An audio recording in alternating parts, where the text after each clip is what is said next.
Thanks everyone for coming.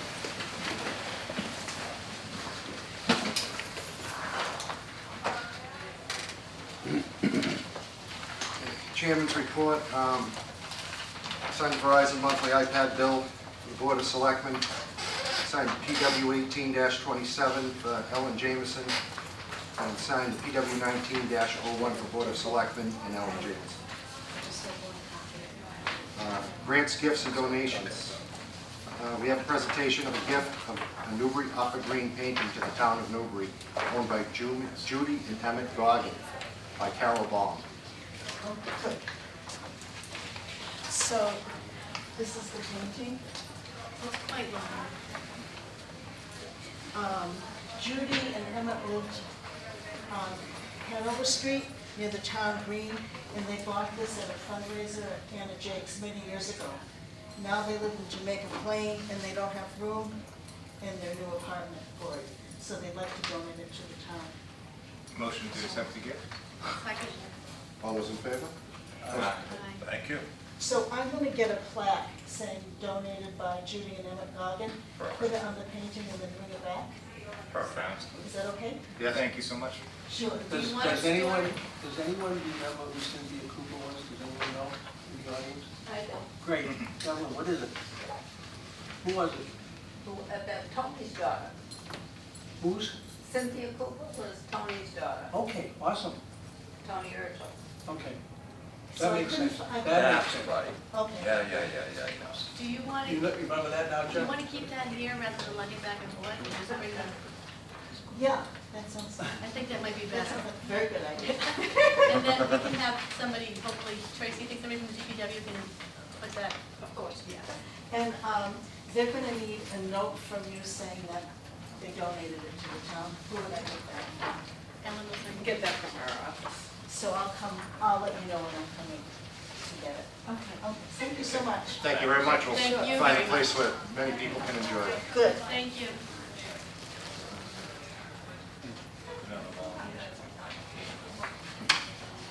Okay, we have a vote to accept $1,825 in donations to the Council on Aging. Motion to approve. Second. All those in favor? Aye. Thank you to whoever that was. There's a list of people I. Well, I'd list them off, but I know sometimes donors don't always want to be Public. right, so I wasn't sure. Thank you, everyone. But thank you, it's greatly appreciated. New business, building committee update. All right, good evening, Chairman, Selectmen.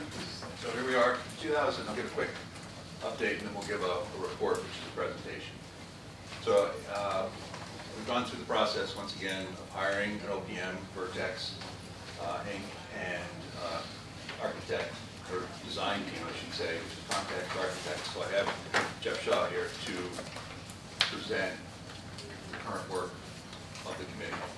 So the first thing we did is we had asked you, is we went back and did a program for the fire station just so that we could have it documented and in the file. The second step was then to go back and interview town hall employees, and Martha and Tracy did that. And then we re-interviewed the chief in terms of the program that we had from late 2016. So from that point forward, we've developed the program. A little bit has changed and been added to it. And we also have a current budget in which Jeff will explain about construction escalation and where we are today. So I guess with that, Jeff, an overview of the schematic design or conceptual design and program today would be appreciated. Thanks. So thank you again. My name is Jeff Shaw. I'm principal of Context Architecture, and we specialize in public safety facilities. So as Eric mentioned, our first step was to go through the programs that had been produced in the past, interview the department heads, and really drill down into those programs and find out what's industry standard, what is lacking or what needed to be augmented or maybe reduced. And quite a bit of work went into this. As you can see in the page, the second page there's a comparison between the 2017 program and we put it into the various pieces rather than individual rooms, and then the current program and where it stands now, and some of the factors that led to the changes. And in some cases, I'll point out certain things. Training room, we actually included the emergency management office and center within that training room, so we're actually able to do two functions in one room, but it got bigger because of that. In other cases, we added a patrol garage to the program, made proper sizes for locker rooms, the police armory, and evidence particular, that was a big thing, and dispatch rooms. We actually were able to eliminate the roll call room. Working with the chief, ended up deciding it wasn't really necessary. So what we ended up doing in this phase of the project is drilling down into what the critical facility needs were that we had to plan around.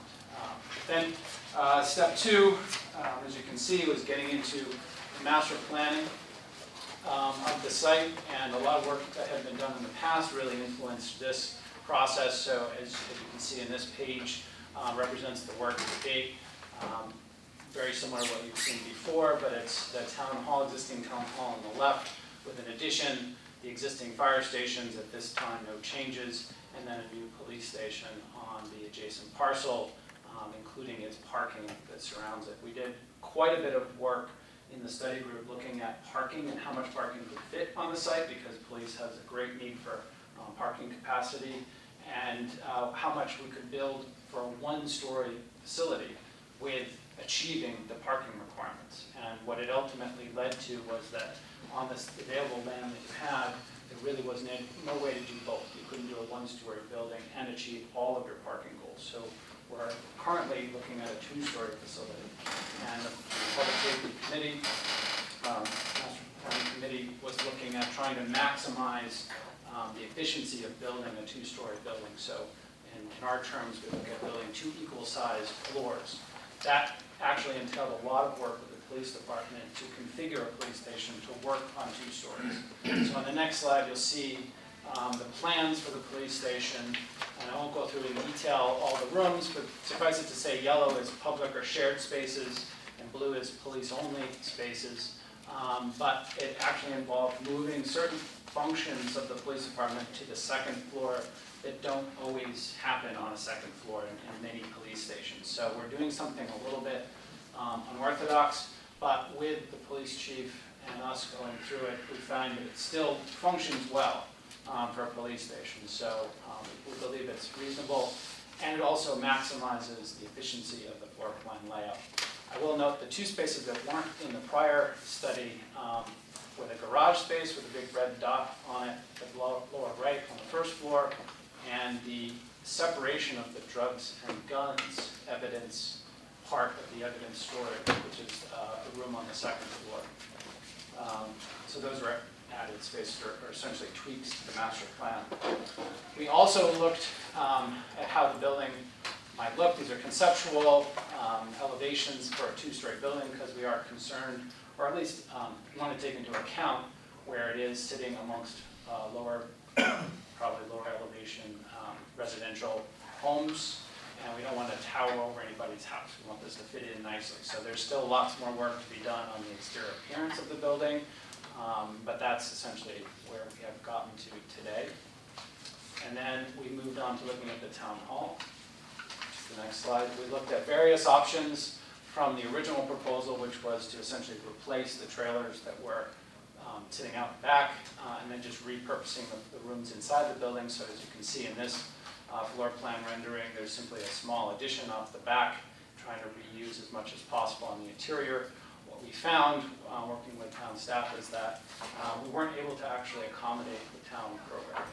Since moving into this facility, it's become apparent that certain needs, which would be true in any town, really, would be compromised moving back into this particular configuration. So the next slide shows an alternative approach, which truly actually achieved the space needs for the town hall. We recognize this was sort of a portion of what was originally chosen to do. It wasn't the main goal. The main goal is the police. So as we were moving forward with this approach, we kept keeping that in mind, but it would impact the costs of what we were doing on the site. So with that in mind, we'll slip to the next slide, which is the costs, starting into the cost slide.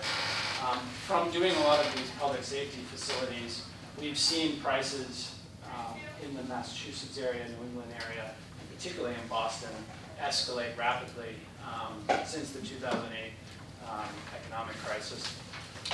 Particularly when this study was originally budgeted back in 2016, a dollar figure of $360 per square foot was used, which I represented on that second bar from the left.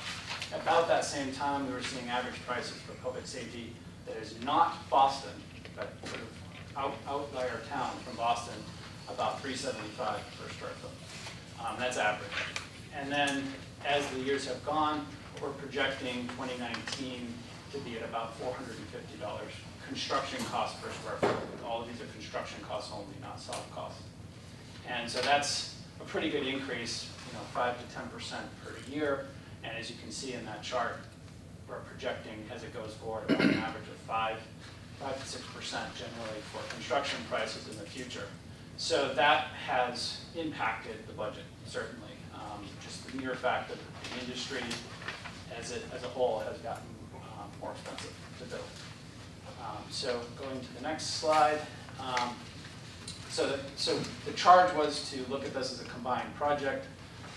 As it stands, the current programs and the current designs, this is the current budget. And it's considerably more than what the town has available. That was a point that was wrestled over in several different meetings, many meetings with the committee. Nobody was comfortable with this number, and we all worked very hard to try to find ways to sort of slice it down. And so one option that came up was looking at a two-phase project. That starts with the next slide here.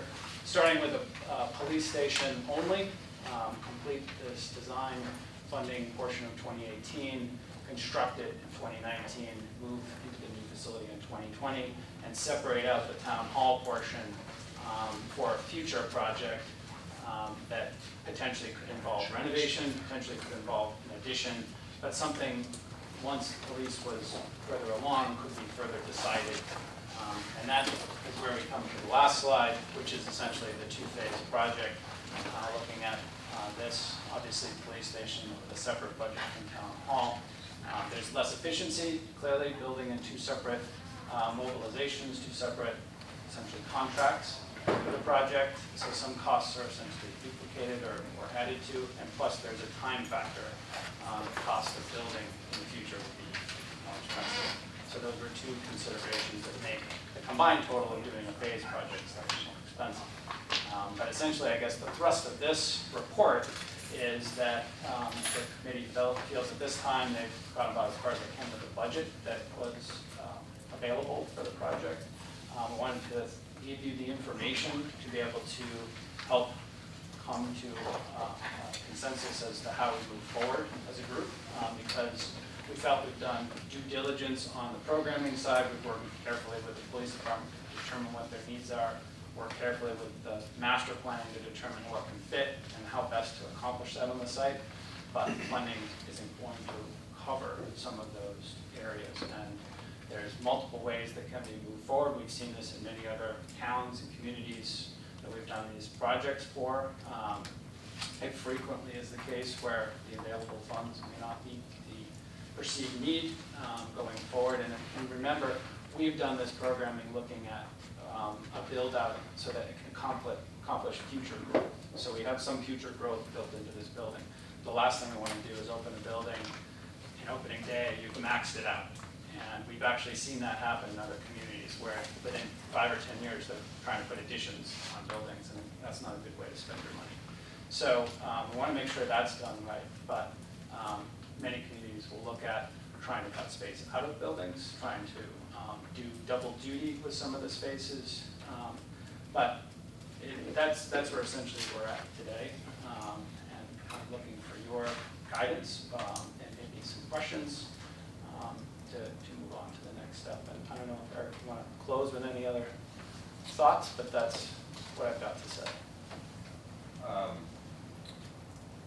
I think if I have to go back and review some of the 4 options that were put on the table in terms of 2016, what was presented in March, and a 4th option was added, which was the standalone phased police station. Those project square footages and those project costs were higher, and as we moved to the phased project, we went back and picked a budget that we could live with and then move forward. So it's not surprising that we are here. It's not that we can't shave some of it out, but there's a big gap between fine tuning and getting on budget and meeting the needs. I think we can certainly go by room if necessary to understand it. The chief can speak to the plan. The one thing we did do in the plan for the police station was look at what spaces, in terms of that diagram, what was in yellow in terms of public space. The function room could be used by the public, which isn't normal in a police station, but with some effort by the chief and some separation, the room could be available for public use. And all those spaces, if a fire station was to be built connected to this building, all those spaces would not have to be duplicated because they wouldn't have to be duplicated because they could be shared. That was the original reviews and comments and recommendations from the Public Safety Complex Committee, and the original charge of the Public Safety Complex Committee was some sort of joint building that minimized construction, capitalized on shared spaces in order to reduce cost and functionality and maintenance down the road. I think one other thing that the committee discussed at length that needs to be brought forward is that renovations to town hall beyond a certain size would require sprinkling, and Any renovations actually is really. yeah, which is going to increase the cost of renovations there considerably. So that's a factor that we had not been working with back with the municipal building committee. So I think also, if we look back on the whole process, we all kind of in our mind as good a job as anyone could have done, and everyone did the best job. A lot of other communities, and we were thinking of trying to do it. Remember, Eric, we had money that we were going to try to put forward to have the, engineering and architectural renderings done, so we really knew what we were up against. And we never were able to get that. We were never able to hire you and an OPM and get that going. So we kind of did it the back ways. We did it kind of backwards. We had CSS architects provide us with a professional report, program, and conceptual design. As time moved on, things changed in terms of program, and we kept their original report, and we made other options out of that report, without going back and re-spending design fees again and again and again for each option. That is true. But I mean, what we have now is a lot different than what we were thinking about then. Correct. And there's some added spaces such as storage, there's some added IT that's totally new. We still have the storage units outside for records. The storage units were at the transfer station. Storage units weren't part of the original plan. If there was some space in the basement of the town hall, some of it could be done.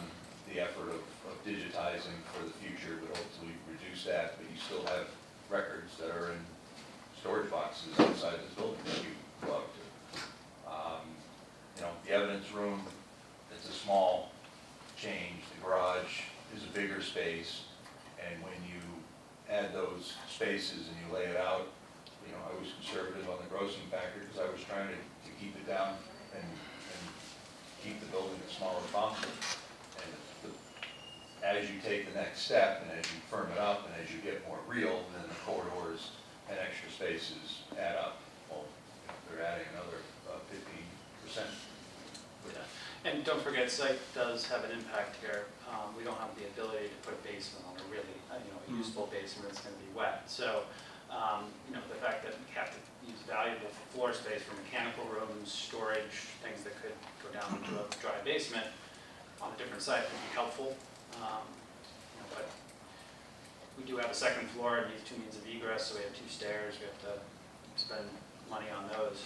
We have an elevator, to spend money on that. So certain requirements for code and other reasons that back us into some of these higher costs as well, which in some of the smaller buildings we've done, we've been able to avoid because of site or other reasons. We've been able to go to a 2-story building that only requires a single stair because it's a very low occupancy second floor. That only has, like in a fire situation, only has a requirement that active duty firefighters are up there, so you don't need first an elevator. But we don't have those options here. We've got what we've got. And what I meant by that was that now we have the real, everything's really out there before us, and the escalated costs, and cost of borrowing money is probably figured into that too, right? Well, we are where we are today. We didn't go over how much the cost of borrowing has increased as well, but that would have impacted you as well. So, I mean, we are where we are.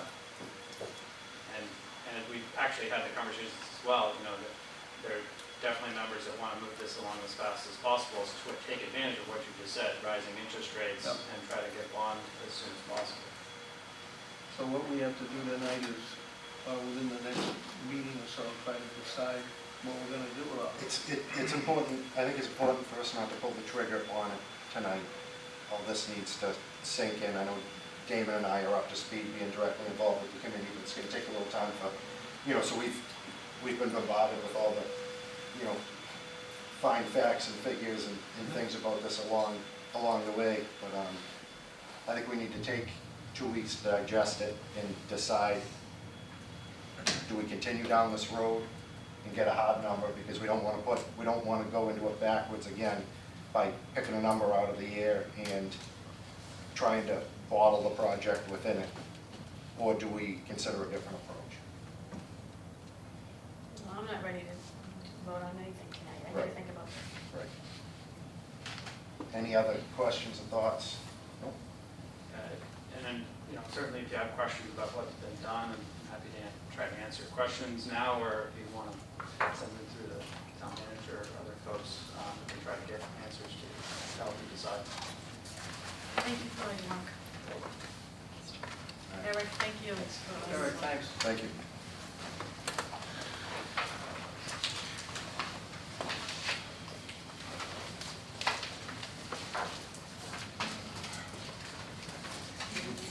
Media committee charge. Excuse me, JR, are you going Yes. to open up this to the public, just any comments? Yeah, no, I was looking around, no one put their hand up. If you want, come on up, Jim. Sure. What is, without being able to see the chart, what is the overall total cost now estimated for the police and town hall?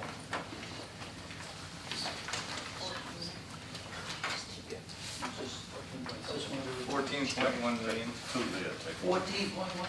Yeah. And the breakdown between the police and the town hall would be I think police is 8.8. 8.8, and the other 6 would be the town hall. Yep. 14.4 total. The square footage in the police would be 13,000 currently, as designed. 13,000. As designed. And Jim, it's all in here. Okay, no, that's good. This is the first time I think the public's been able to look at this. This is the first time the board is seeing it too. Say again? This is the first time the board of selectmen is seeing it too. Sure. Okay. And the square footage in the town hall would be, 12,665. the present in the town hall is, About 6,000 so you double the size of the town hall. 6,500, yeah, approximately. You'd use the existing basement in the town hall. Correct. And you'd push out to the east, additional basement, and then come up with a first floor, That's correct. and sort of square off the roof, That's right. go from 6 to 12,000. That's right. Staggering amount, Sure is. until, I guess everybody has a chance to look at this, it's not difficult to comment any further. Correct, that's my thoughts. It's going to take time to digest and come back to the table. Thank you. All right, thanks, Jim. Anyone else like to comment on that before we move on? Evelyn?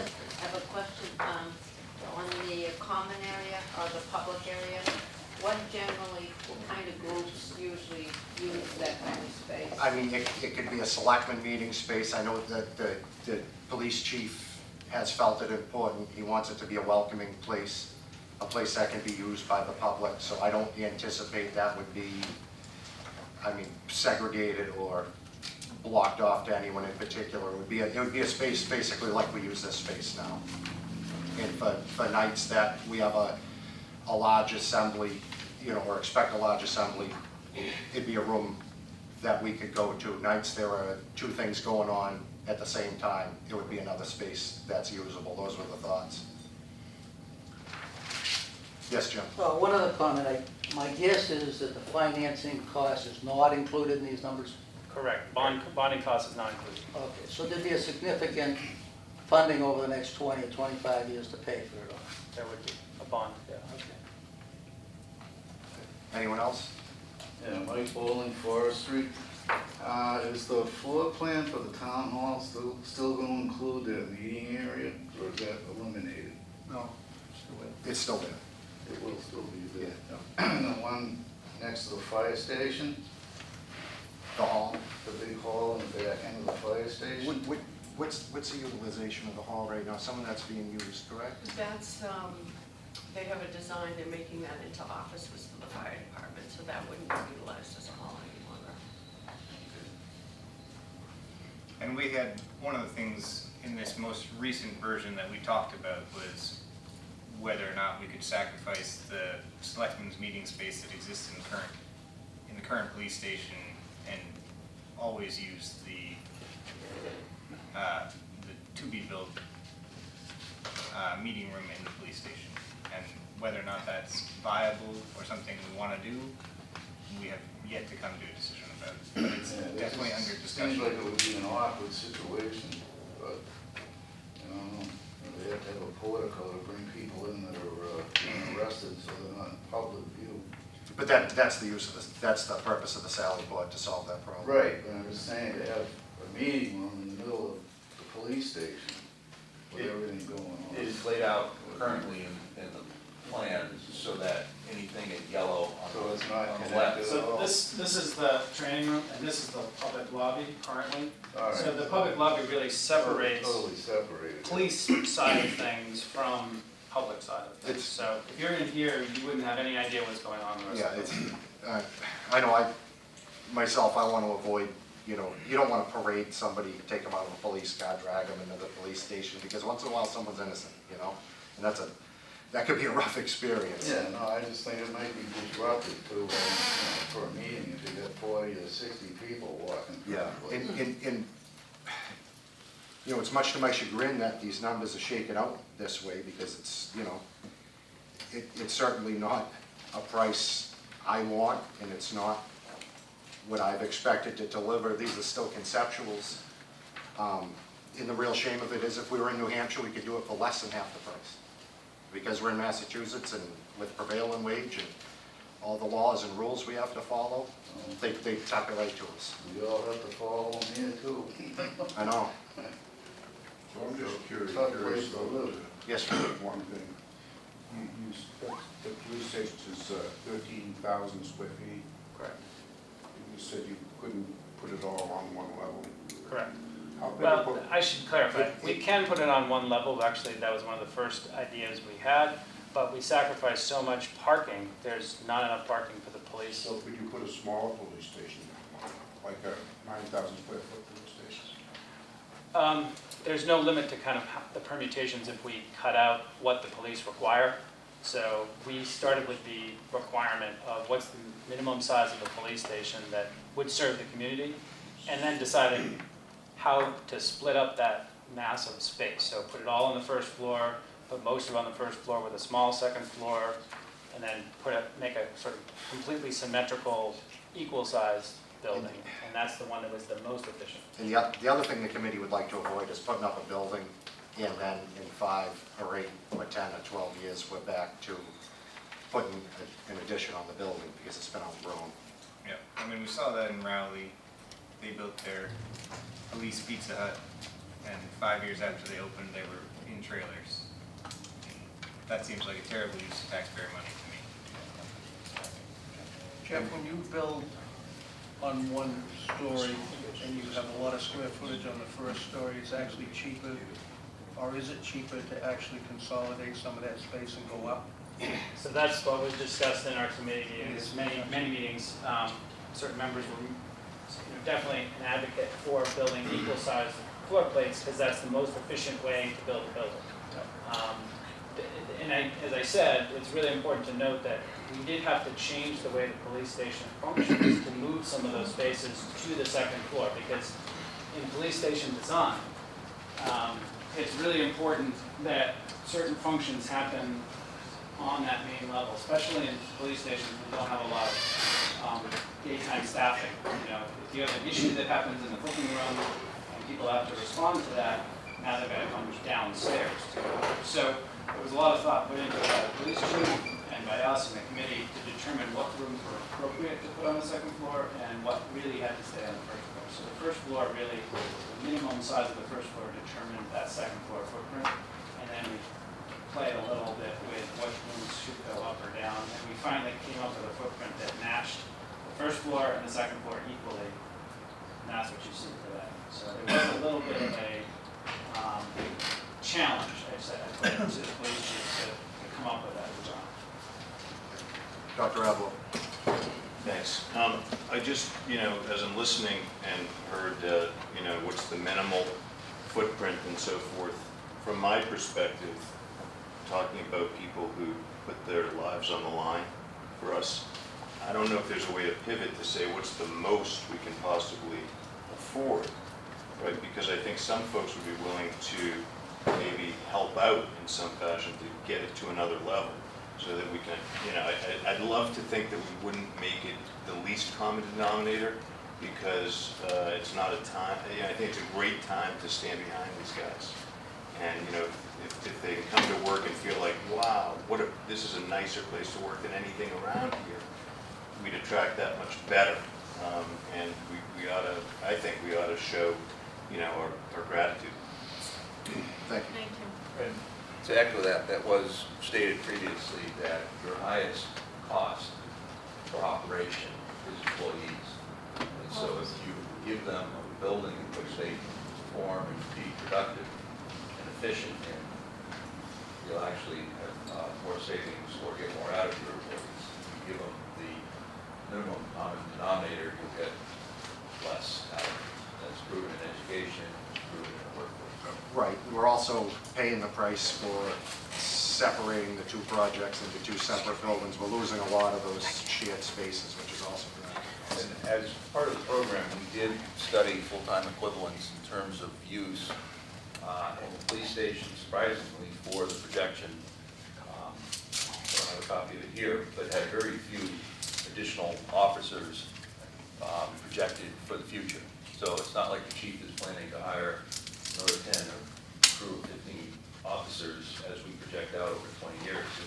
It was only a couple officers. Is that correct, chief?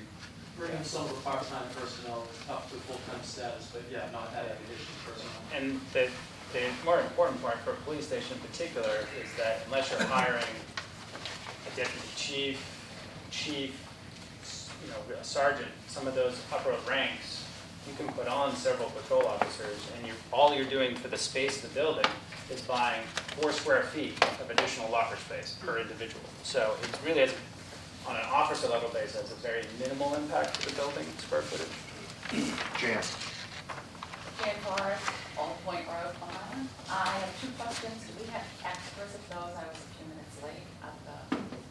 I'll give you mine, and I'll get another one made for myself. Tomorrow or something, it's fine. But yeah, we can, anyone Sure. anyone who wants to see. And my other question being the assistant town clerk is, are we going to be able to have space for voting? Because now we vote in the fireman's hall. So did we put that into the plan somewhere? Well, it could be a good use for the training room of the police station. Could happen there. Excellent point. Any other thoughts or questions? Fred. I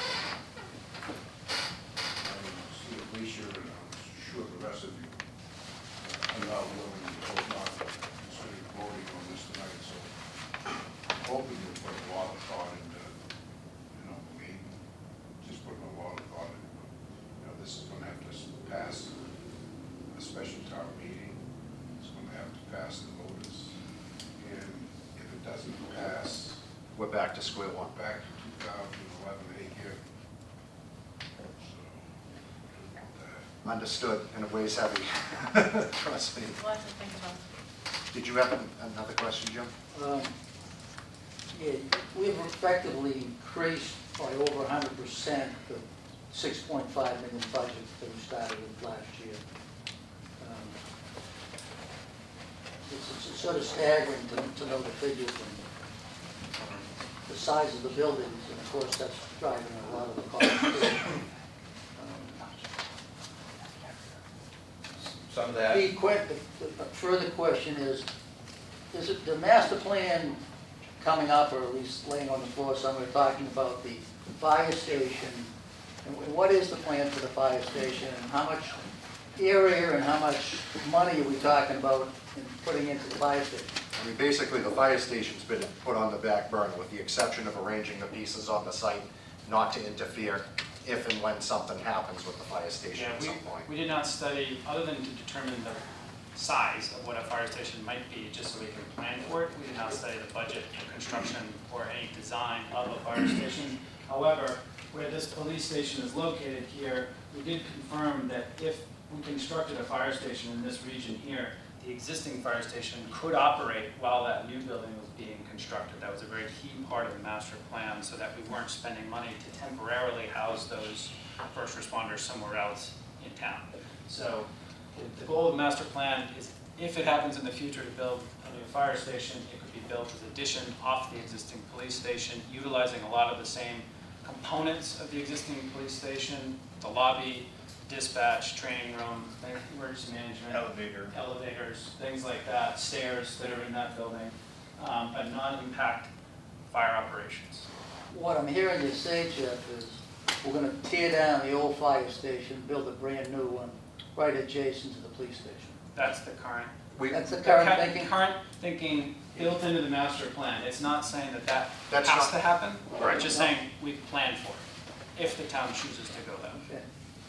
And if we did that, what kind of money would you spend on fire station? We You haven't tell me even you gone tell down me when that you're going to road. build it. And I'll look into my crystal ball. I don't know. I mean, the appetite of the town, seemed to be for police and find a way to get back into town hall, so that's what we focused on, aside from making sure we don't Make it impossible. Right. No, I understand, and only 2 and 3 years ago, that was brought to the voters, a public safety building, which would be both, and the voters at that time said, no way, that brought us to where we are today. But now we're saying, okay, let's go back 3 years, let's tell the voters first is $14 million, what we're thinking about, and I know this hasn't happened yet. In addition to that, there's multi-million dollars to be spent on a fire station too. So a project that might be at $14 million today, 2 or 3 years from now, could be at $20 million. The fire station isn't part of this project. No, but it is being planned for, it is being discussed, and it's. Well, there's it's got not to be a like- fire station there. I understand this, Fred, Jim, what are you trying to? and What are you my saying, guess though? would be, my thoughts on the fire station are, you've got a very good building, structurally very sound, you can expand on it, you can renovate the whole interiors, you can add on to it, you can make walkways over to the town hall.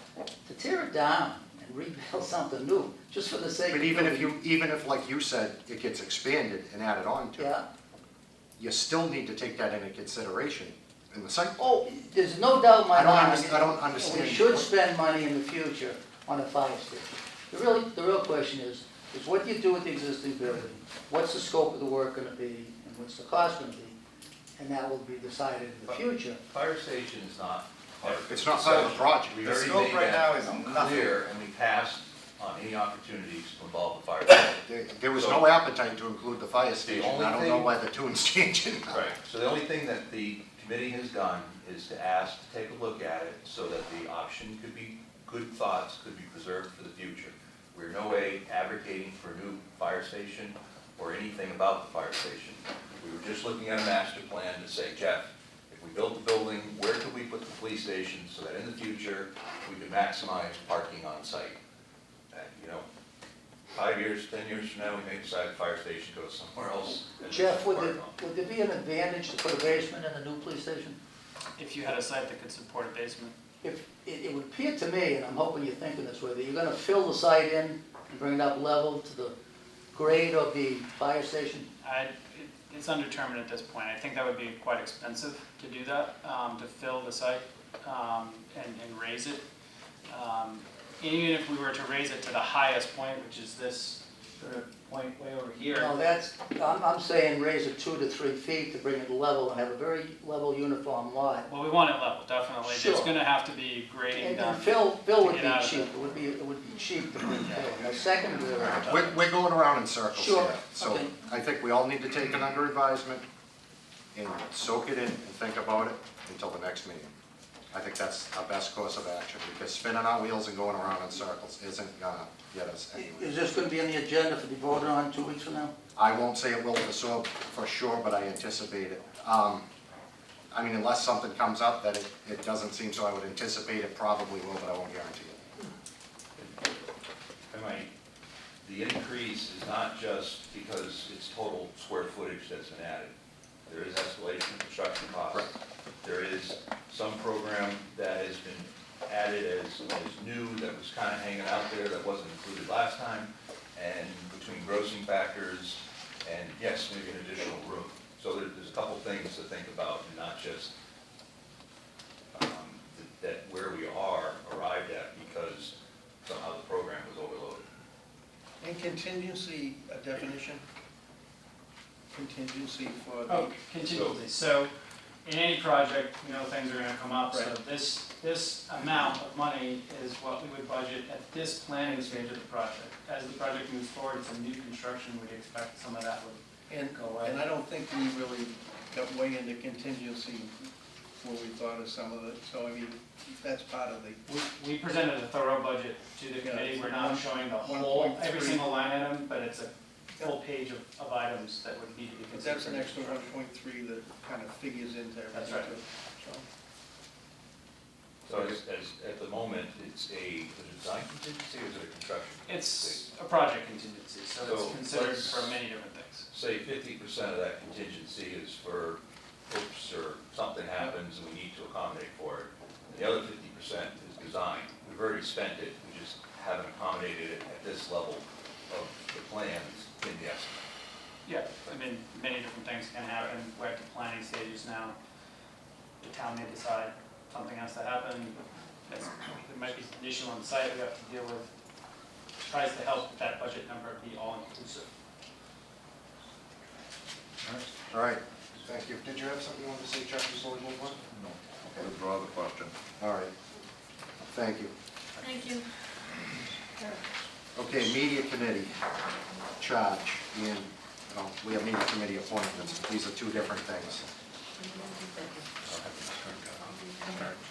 Yeah, the charge. Thanks. So, Thank you guys for coming.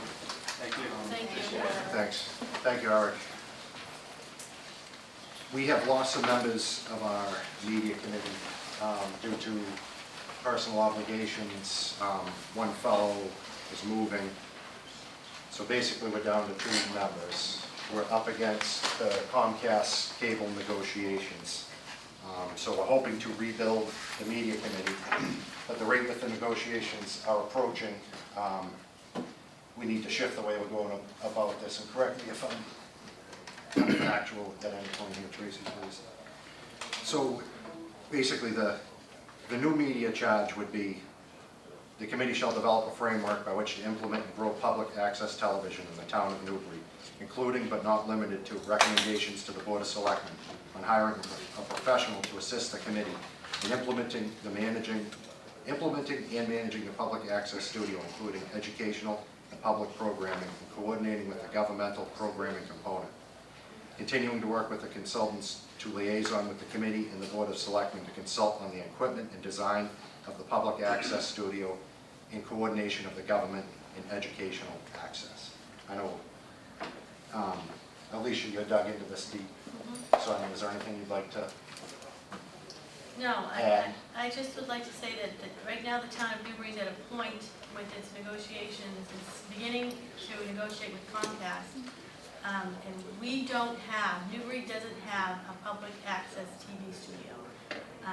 We don't really have a public access TV program. And I strongly believe in public access TV. I strongly believe in a separate TV media studio that will answer the public piece, because we have the government, we have public educational, and government has three prongs, the three-legged stool. The government piece is all our meetings that we have at the town of Newbury, and those are already filmed and they're out on TV and they're filmed. We also have the education piece, which is right currently at Triton, and we also have Whittier, and we have Essex Educational, other school districts that serve Newbury. Triton has a thriving program. They have Viking TV. They brought their program down to the middle school. They have a thriving program. What's missing in Newbury is the public access piece. So I would like to put a committee together, rebuild it, build it bigger, and I'd like to see at least 5 to 7 people. And this is a call for residents to please. Anybody interested and has their heart lies with public access TV, please join us. I think ideally the best practice model would be to set up a 501c3 similar to what Newburyport has and what Salisbury has, and have that board run the public access program, but we're not there yet. We need to start building it from the scratch, from the very, very bottom. I believe Newbury is a beautiful community. I believe we have quite a bit to be proud of and to showcase on public TV. So there's my cry for somebody to please.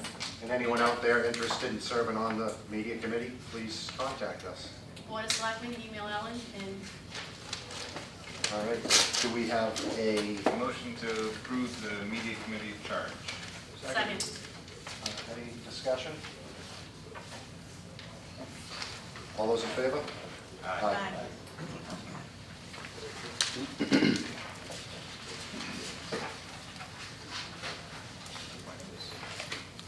We have appointments.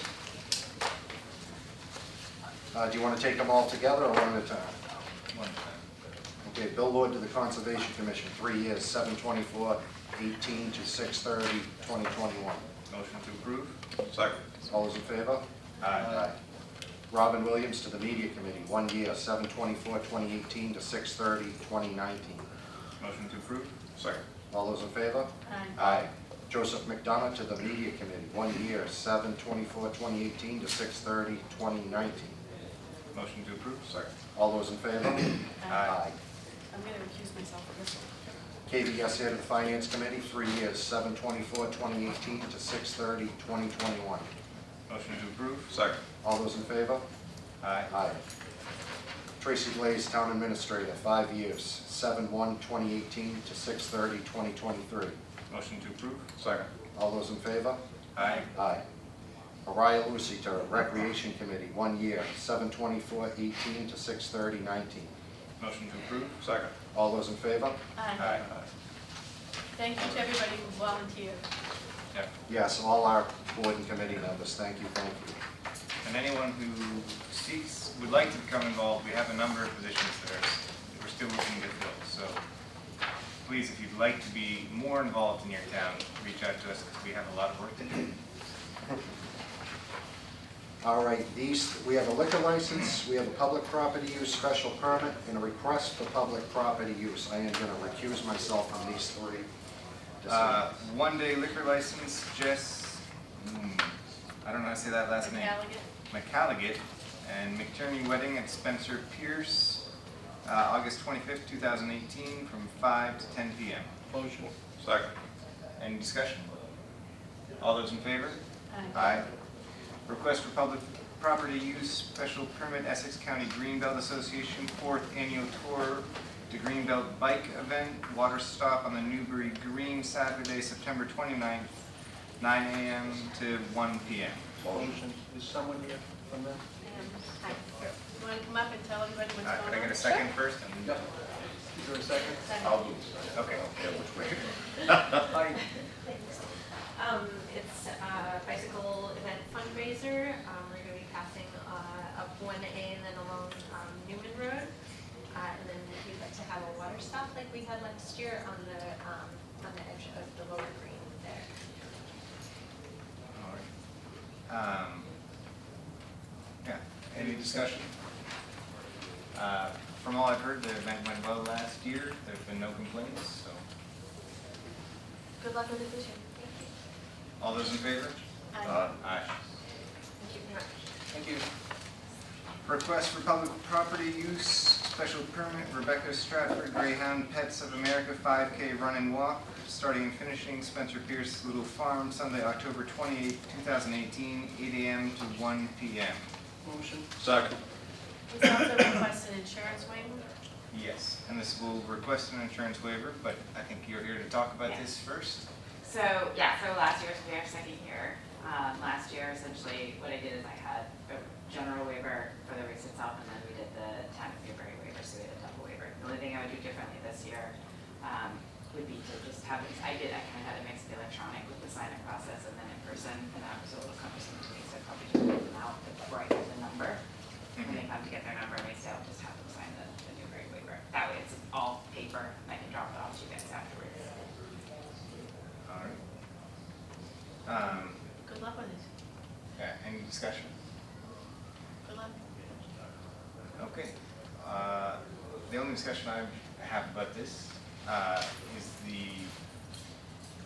I think we need to get back to figuring out the waivers, talking with the insurance, and I would like people who are doing good in our community not to have to jump through extra hurdles. Thank So, you. I know just from having talked, I spent some time on the phone with a couple of the insurance people. From a nonprofit's perspective, like it gets, the umbrella liability gets pretty cost prohibitive for them. So that ends up being kind of the roadblock that I run up against. And then it's really hard to really do second insurance for a nonprofit that already has insurance. It just kind of gets dicey. all those in favor? Aye. Aye. And Thank you. good luck. Good luck. Thank you. Okay, we need to vote to sign the warrant for the 2018 state primary, and this will include seats for Senator in Congress, Governor, Lieutenant Governor, Attorney General, Secretary of State, Treasurer and Receiver General, Auditor, Representative in Congress, Counselor, Senator in General Court, Representative in General Court, District Attorney, Clerk of Courts, and Registrar of Deeds. Motion to sign primary warrant? Second. Any discussion? All those in favor? Aye. Board of the Boston Trail Committee status report.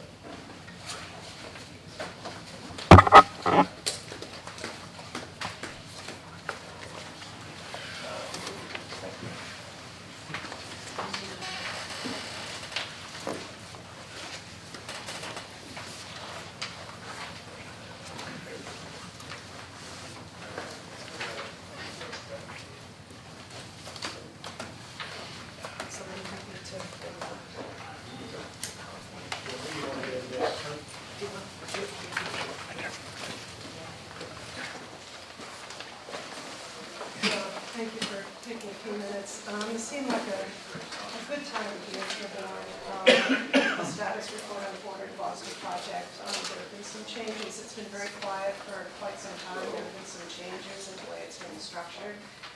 And so we thought we would just kind of fill you in, let you know where it is and where it's going.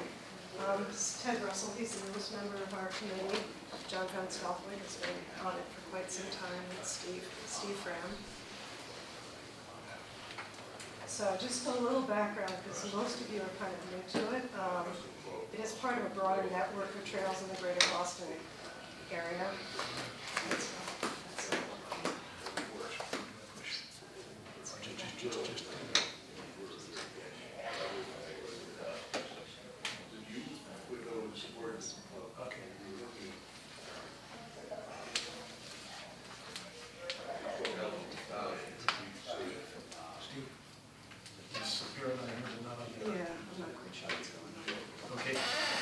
handout? Yeah, the Yes. So, But before see that. that, we need the media committee to help. Anyway, it's part of the greater, broader network of trails in the greater Newbury Port that's spearheaded by the Coastal Trails Coalition. And the Port of Boston is being built as part of the Merrimack Valley Metropolitan Planning Organization Transportation Improvement Program. Some sections of it are well-developed, such as the Salisbury section. And on the tip, we've got in federal fiscal year, Amesbury and Salisbury. Federal fiscal 19 and 20 is Amesbury. Federal fiscal year 21 is Georgetown and Boxford. And we're looking at our section of Georgetown north to Newbury in federal fiscal year 22. And the construction cost for that is $4.3 million. And then we still need to look at some sort of a connection from Byfield up to Newburyport. The project was originally done, structured as a four-town project with Boxford, Georgetown, Newbury, and Salisbury. And Mass DOT was covering 79% of that project. The towns were responsible, and that was just for design. The towns were responsible for 21% of that. And it was based on the length of off-road trail. Ours was a little over 7/10 of a mile. So we were 6.593% of the total cost of $12,659. What's happened is that Mass DOT, the cost of design and construction has grown quite a bit, largely because of new requirements for the bridge crossings. And so Mass DOT has actually separated it now into 4 separate projects instead of being under one umbrella project. So there's a Boxford leg, there's a Boxford to Georgetown South leg, there's a Georgetown North, Byfield, Newbury leg, and then the Salisbury leg. And so under that, the total Georgetown, we're in with Georgetown North. Total length of that segment is 3.3 miles, and our design cost will be 23% of that. The total design cost is $572,220. Our portion of it would be $131,610, but that's all going to be reimbursed by Mass DOT. So it'll essentially be similar to a Chapter 90 situation where Georgetown is going to take the lead because they've got 2 legs of it. Invoices would be sent to them. They're going to be contracting directly with Stantec, which was formerly Face Fokker and Thorndike. And we would be invoiced, and then it gets reimbursed by DOT as part of the current arrangement. To date, our share of what we're responsible for to date was funded by grants from Coastal Trails Coalition, the Institution for Savings, and the Newburyport 5, and fundraising efforts on the committee itself. We're at the point now where we're approaching the 25% design milestone. Once that's done, there will be a public hearing, which will be informational only. We did meet with our Georgetown counterpart last week to kind of talk about our section of the trail, and they're estimating that the 25% design should be done by the end of the year. We'll see. There are some outstanding issues. We're still, council is reviewing the Georgetown Newbury Memorandum of Understanding. This is for the kind of the billing component of it. Georgetown's contract with Stantec is still being worked out between the 2 of them. We do have endangered species along the path of the trail, the Blanding's turtle. So Stantec has been doing alternatives alignment analysis requested by Natural Heritage. So that needs to be done. We also need to do a parcel summary sheet. Based on initial title search, it looks like all of the section that we're talking about is owned in fee by National Grid, but that needs to be verified, and then we have to prepare a parcel summary sheet. There's a whole right-of-way process. Areas have to be resurveyed. That'll be by Stantec, and Mass DOT has to provide comments on the bridge type selection report that Stantec is given to them. as mentioned earlier, there's a kind of a gap between Byfield and Newburyport,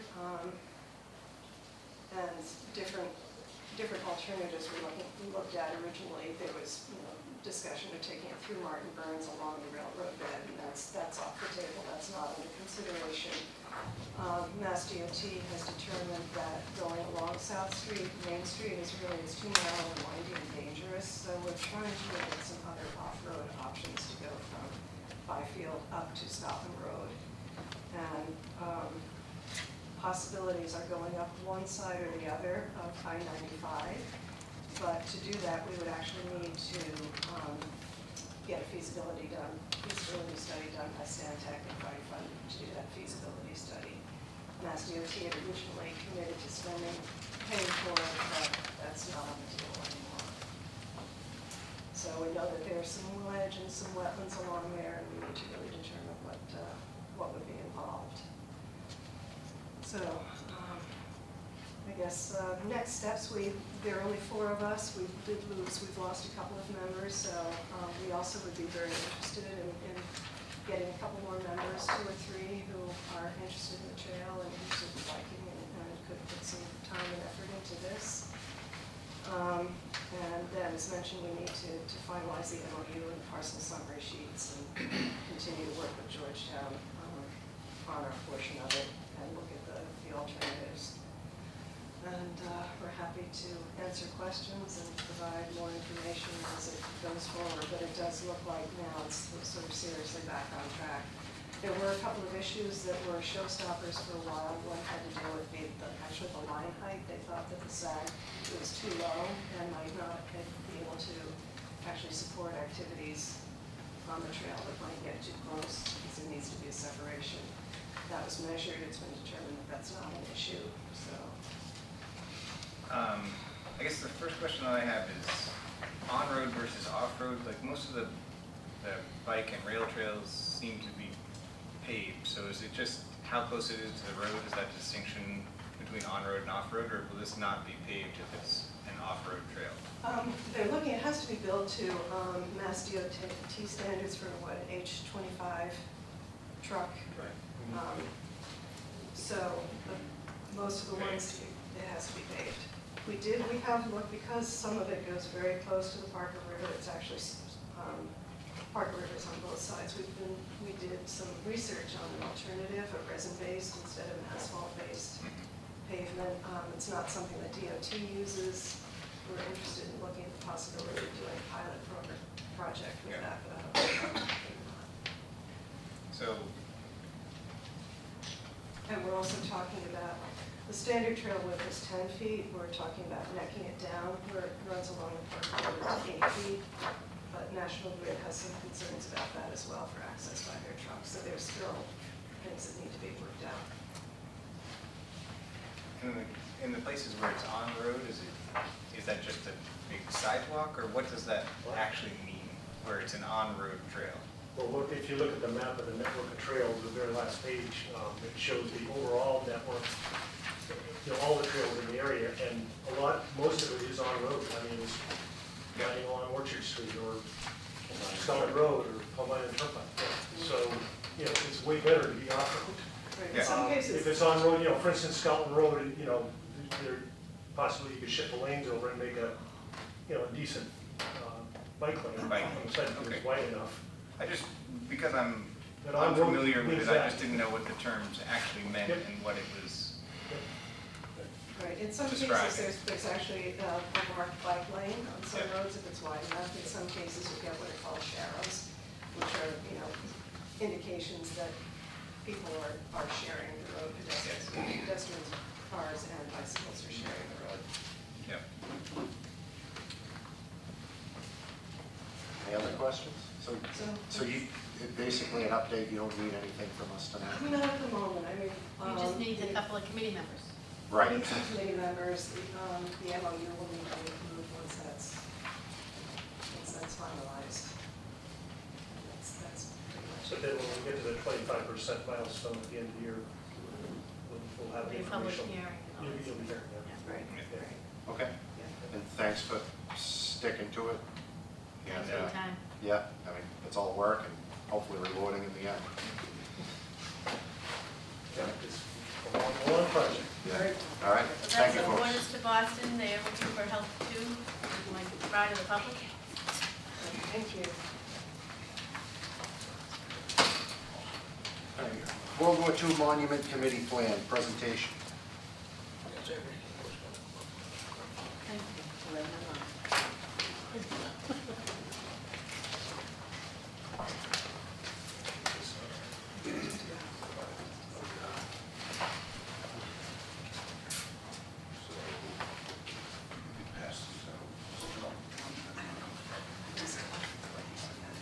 Do we have to take one of each, Brett? If you like, it's the same. Thank you.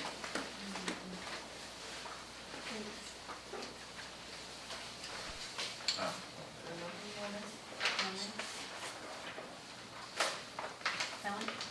Sure.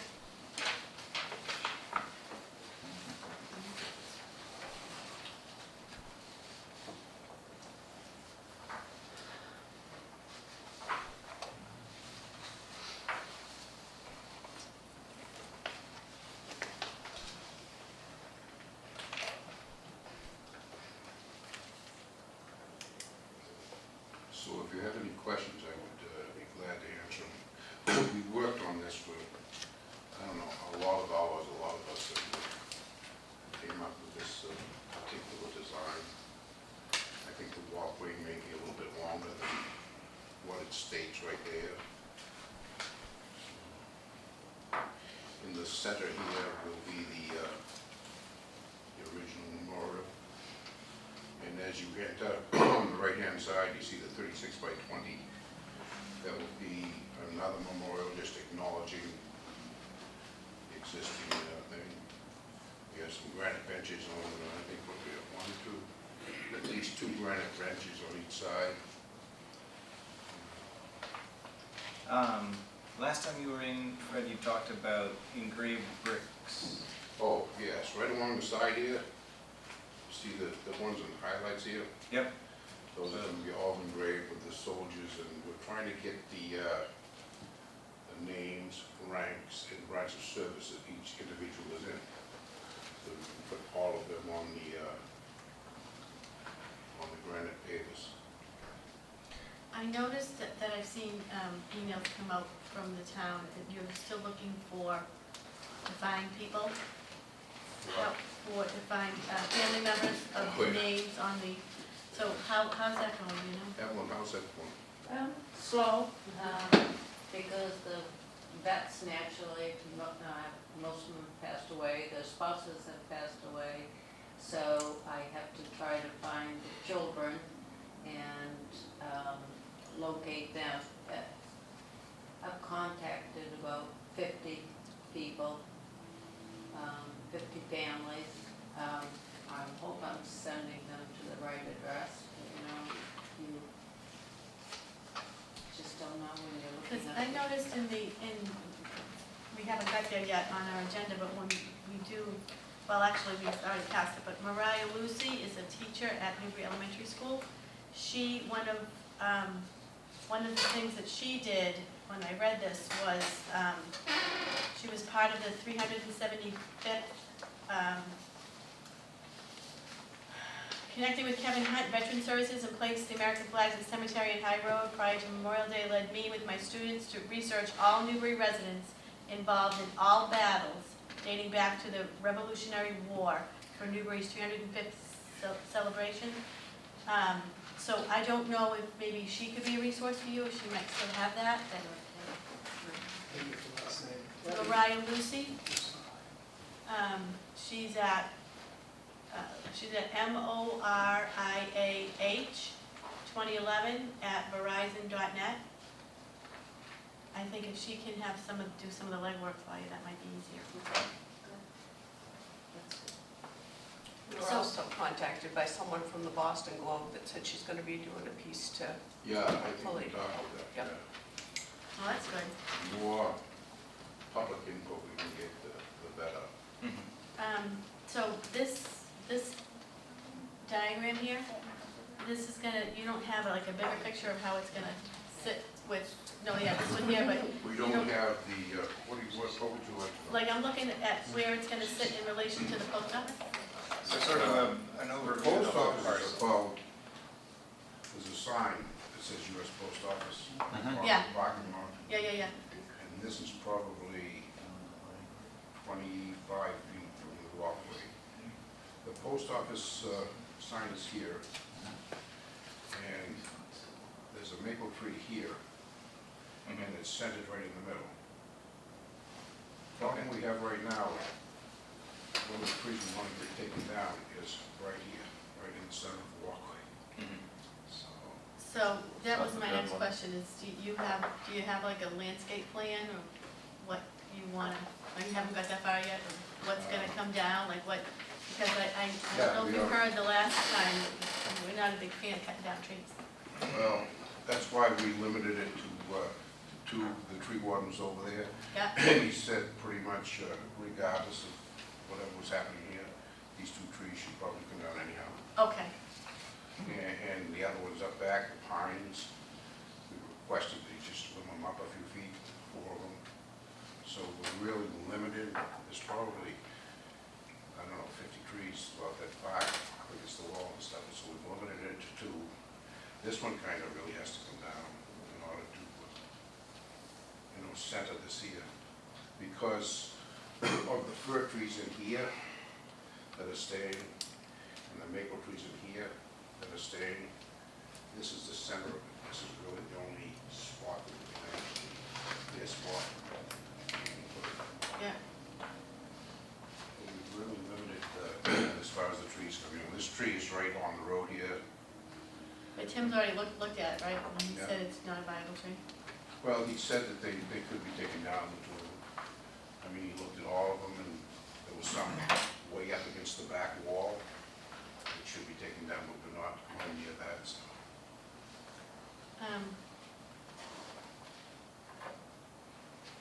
So what do you think, what's your timeframe like? What are you thinking? Where are you? Well, we're kind of basing all of this, once it's approved, we have to, as the money comes in, we will spend the money. How you doing with that? Well, we're Chugging along? plugging along with the cash. We have a few commitments. Look, I'd like to take a walk down and see where this is gonna be. Has anybody else seen it on the board? I went down to one of the site walk, I forget what it was. But yeah, I've been down there to look at it,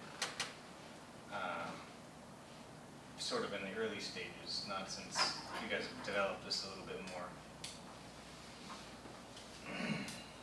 Maybe we can meet on Saturday and you can show me. Sure. I mean, it looks classy to me. I'm pretty familiar with the site. I used to cut through there on our bikes and all that stuff. I'm pretty excited about this. The reason why we're doing this around here, our original plan, we found that was not cost effective for us, was to continue the walkway right out to Central Street. I remember you saying that, yeah. So I figured if some point in time somebody wanted to continue a walkway, certainly that's why you can walk right around this one and go right out there. That's pretty much the reason for the circle. The biggest dilemma we've come up with so far is we haven't been able to find a company as of today that can move the monument. They estimate the weight at around 10 ton. Wow. So we've talked with a few people and we're looking for, there's somebody out there that can do it. We just, you probably could pick it up with an excavator or something, but we don't want it. Right. It has to be done, right. And the guy that talked about that said it would be necessary to have bushes cut down around them and to dig down and see just what you're dealing with, because the most important part of this whole project is moving this safely. Yes. Right. Otherwise you don't have a project. Otherwise, we don't have a project. Right. So, There's no one left to ask what lies the beneath. first thing we probably would do in the project is move the monument and then build around it. That's. Want to add anything, John? I just want to see if they have any influence over the tree warden, get him moving. What do you need How from him? so? To move the, cut down the trees, because doesn't he have to have, what? He's gonna schedule the hearings and, yeah. Yeah, he's gonna schedule public hearings to move 2 trees.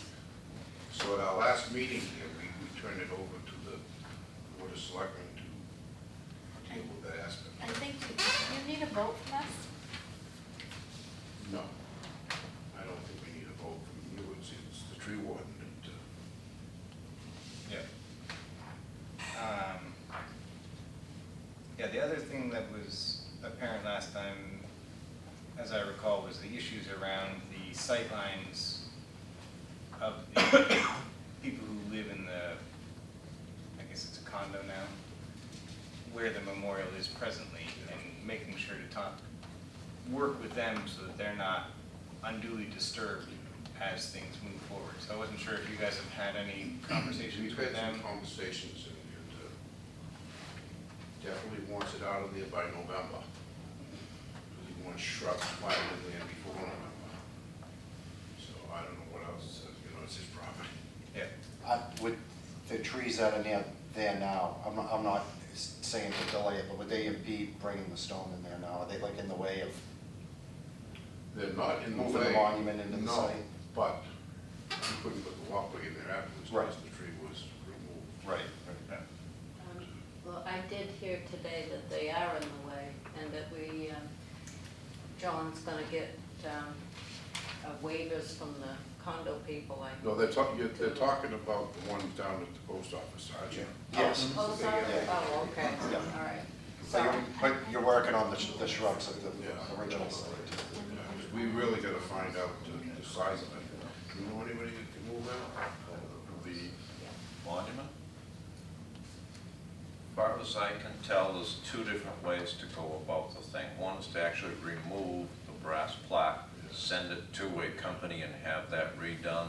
Then the rock is a heck of a lot easier to grab without worrying about the brass plaque. There are monument people that will do that. Then it's a matter of picking the stone up. If it is 10 ton, could very well be a pretty good sized machine, a crane. I don't think we want to remove the black.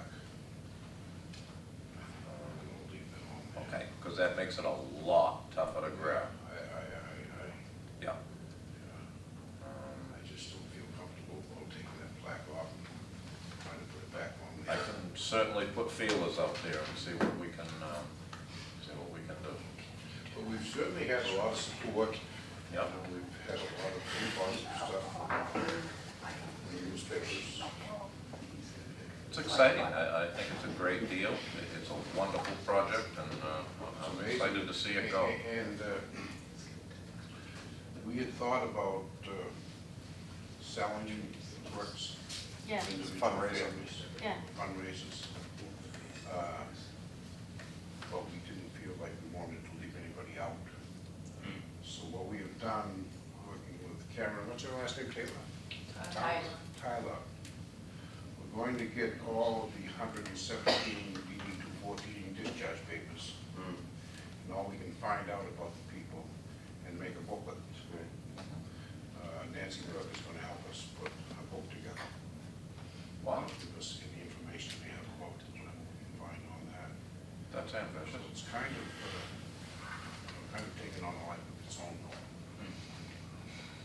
Fred, do you anticipate that the stone can't be moved? No. Then, if there's, once we really know it can be moved, and it seems like it's gonna be able to move, I think we probably ought to move forward as quick as we can and get those 2 trees down. So, I mean, I don't know, why don't we make a motion to let Tim know? Yeah. I think if you talked with Tim and we weren't doing this park, he would still say you probably need to take the 2 down. I mean, because when you grab that company, and We they're wanna there be to able to- schedule it, and they're gonna come in that day, and if the trees are still in the way, that's the thing. That's true, because we're going to have to prep the site on the same day, because we don't know the depth of the hole. Right. Or the width. Right. We're going to have to put some kind of a footing in there. Yeah. So that's true. We're not going dug enough rocks out, either you get to the bottom of it pretty quick, or you realize why the old ones left it there. 'Cause you can't find the bottom. They lived it there in 1950s or something, I don't know what. Yeah. So we could be around Saturday, Yeah, what would be a good time? like around noon at the post office? Yeah. All right, thank you. Anybody want to join me? You can. Only one of you. Do we need a motion to get Tim going? Yes. Motion to get Tim going. Second. So, It usually doesn't take much to get them going. So, all those in favor? aye. All I'm right. not touching this. I like it. But I'm not going. Yeah. And I'll see you Saturday. So can we go ahead with this? What do you want to go ahead? We want to go ahead and see if we can get a contract. Yeah, I don't see anything offensive here. Once that's approved, I think, did you meet with Eileen to talk about the funding? You give the money to the We have it town? all set up. Okay. It's kind of lazy, I think she already got it. She got it all set up. Okay, so what happens is Right there. in a separate Get account? one check. It'll be maintained in a separate account for that purpose, but Because we Carol kind of will have stopped to because follow from what I understand, along. we had to, if we prove we would, so we could take money, so. Right. Yeah, Okay. I think he needed a vote. Yeah. Except for the funds. That's pretty much. We the- set up the fund last meeting, I believe. I I thought so, yeah, it was all set up in last meeting. So I think I don't think we're at the point right now where we're gonna approve a plan, because you wanted to go do a site walk. We gotta And I talk to don't Tim. know that, I think we would want to see any contracts, when you start talking to people who move things and do site work, we want to look at that, probably. Well, there's a process that they have to follow, a town Well, they process. have to follow carefully, so Yeah. it would have to all come into town. So we can do that for him. Do we just have to bid it, be less than 25,000? I don't know what the total project cost is. More than that. You think it'd be more than 25,000? Yeah. Yeah, then we gotta put out to bid. But that will be with several different vendors. It's a project. But it's It's a the- total project. I just want to make sure that we don't inadvertently send you off to do something that is against the law. Well, don't blame you. So, yeah, town procurement, the procurement laws have to be followed. So we'll have to have more conversations before engaging any contractors, I think. Okay, so we were told that if you did not approve it, then we couldn't ask for donations. We've approved the fund so you can start taking donations. Okay. So we can, Who told you that you couldn't take any donations? I didn't realize you had approved the fund. yeah, I thought we did that at the last meeting. You did. Okay. that was the primary reason for coming here tonight, to make sure we're on the same page about taking in the funds. So, Where do we think, as a board, that we could improve this, let's say now? Where are the problems? What are we afraid of? I haven't seen it, so I don't know what anything problems is, because I haven't seen it. So I'm not comfortable approving anything until I see it. It also has to go through process, site plan review, through the planning board, so. Well, that's what I wondered about. Where do we go next? So that's what, if Fred's gonna end up at the planning board and site plan review, then that's gonna take some time too. So really, if we're in the process, if Alicia wants us to put this off until August 28th or whatever, and then you're gonna handle a lot of the, you're gonna handle some of the processing of how that, with site plan review, right? Right, I mean, we would need to get some documents and the landscape plan, whatever, the site plan. All right, so next meeting we'll approve this enough so you can go to the site plan review. So what does the site plan review consist of? Well, I think the first step would be to talk to Sam, and have him, basically Sam kind of triggers it when it comes to the planning board. And I think Sam would advise on whether it's a minor or major. I'm guessing probably minor. because it's mostly landscaping kinds of things. But, So could we do that before we come back here? Or could we do that after? Did you say we need to come back here in August? Well, if Alicia wants to wait for us to approve this so you can go to site plan review, then I would say you have to wait to get the approval. But I think you could start that process. now, is site plan review I don't think so.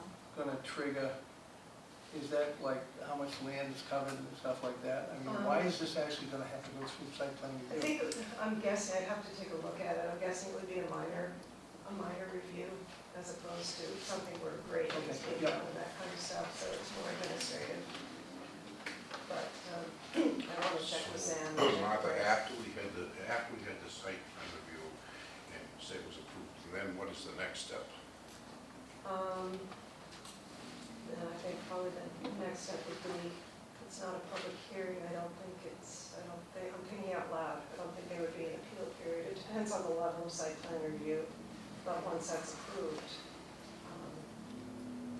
then it could go up. So I think So we can't even put the stone over there yet? Oh my God. Well, I mean, thinking out loud again then, why doesn't Fred start site plan review when he gets the okay from the planning board? The site plan review is completed, that's another stepping stone for us. Alicia will have gone to the site and why don't we approve everything then?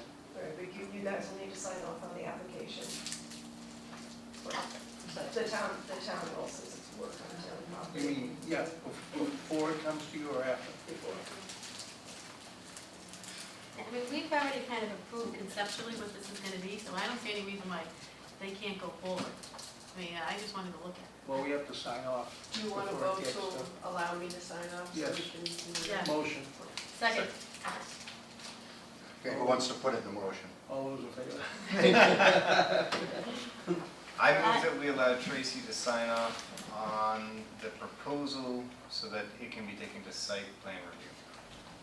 Is there a second? Second. All those in favor? Aye. So I just have one question.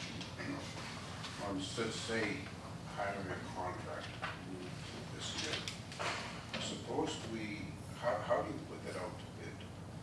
Suppose there's only one bidder. That's a Tracy question.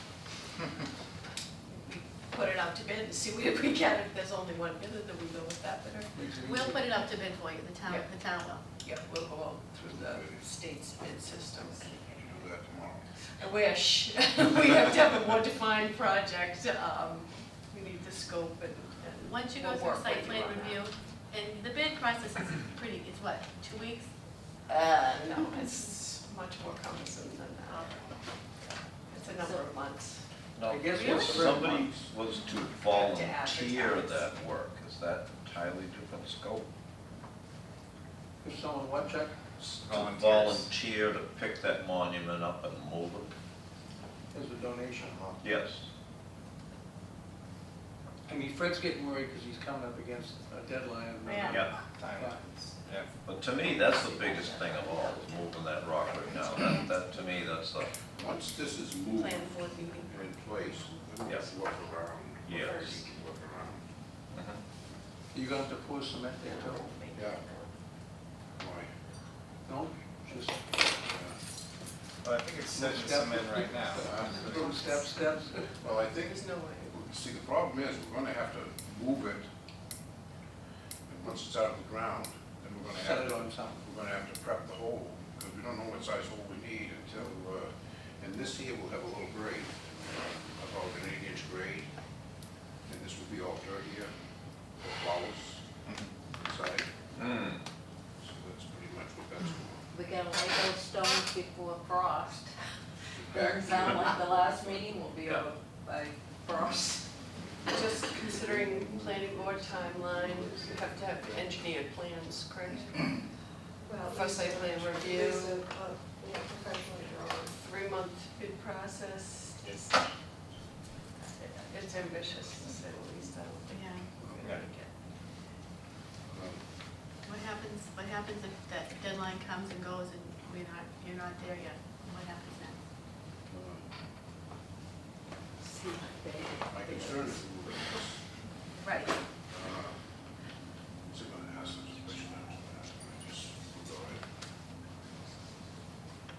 What did you say about that vote? Did you just say something about this? Well, the master, I have, a final plan is what you're talking about. I have that coming. Probably should be, this is going to be primarily it, but the next one will be something where you could just hand it to a contractor. They can look at it. They're going to know how many bricks, the size of the monuments, the length of this here. I'm assuming that'll be a master plan Is there anything that shows it on the entire site? on the entire site. Yeah. I don't think so. That would be- Does an engineer plan for him have to show it on the site and maybe show grades and everything? So he knows what he's up against? Yeah, I mean, maybe the best thing, would you have time to come in and talk to Sam and me? Yeah, I'll talk with Sam over it. So I'm sure we can work with him, whatever he needs. I don't think it would be a lot. I have talked a little bit with Doug Packard, and there's no problem with the conservation committee. Cover that. All right, so the next step is you're gonna go talk to Martha and Sam when we get the process going. The permit I'll process. see you on Saturday. How about 11? Oh, okay, Does that work? yep, Thank you. thank you. Jen? Just in terms of the account that's been set up, if people wanted to donate, would they send it to the town, or would they send it to the committee, or how would that work? That's a good question. Town of Newbury, I've been told, gets some. A check made out to the town of Newbury, is that what you're saying? Yeah, with a note, notation that it's for the World War II fund. And what was the town hall address? Yeah. Thank you for that, Jen. So one last question, because we're going to be taking in donations.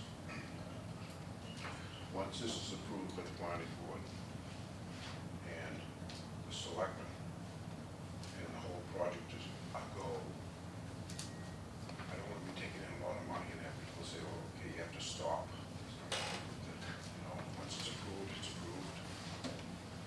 Yeah, I think, yeah, an approved plan's an approved plan. Yeah, okay. There's really no turning back after that point. I think the rock will be the big thing. The rock will be the big thing, yeah, it will be, but, and I understand the time frame, and just going to move forward. just gotta go, right. All right? All right, thank you, Fred. Okay, thanks. Thank you. And thanks to the other members of the World War II Monument Committee for your hard work.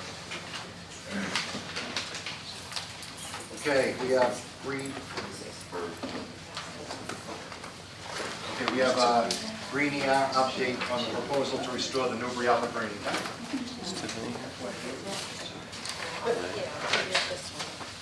Fred, Vern. give me that, Hi. this Good. one. Oh, yeah. Are you sure?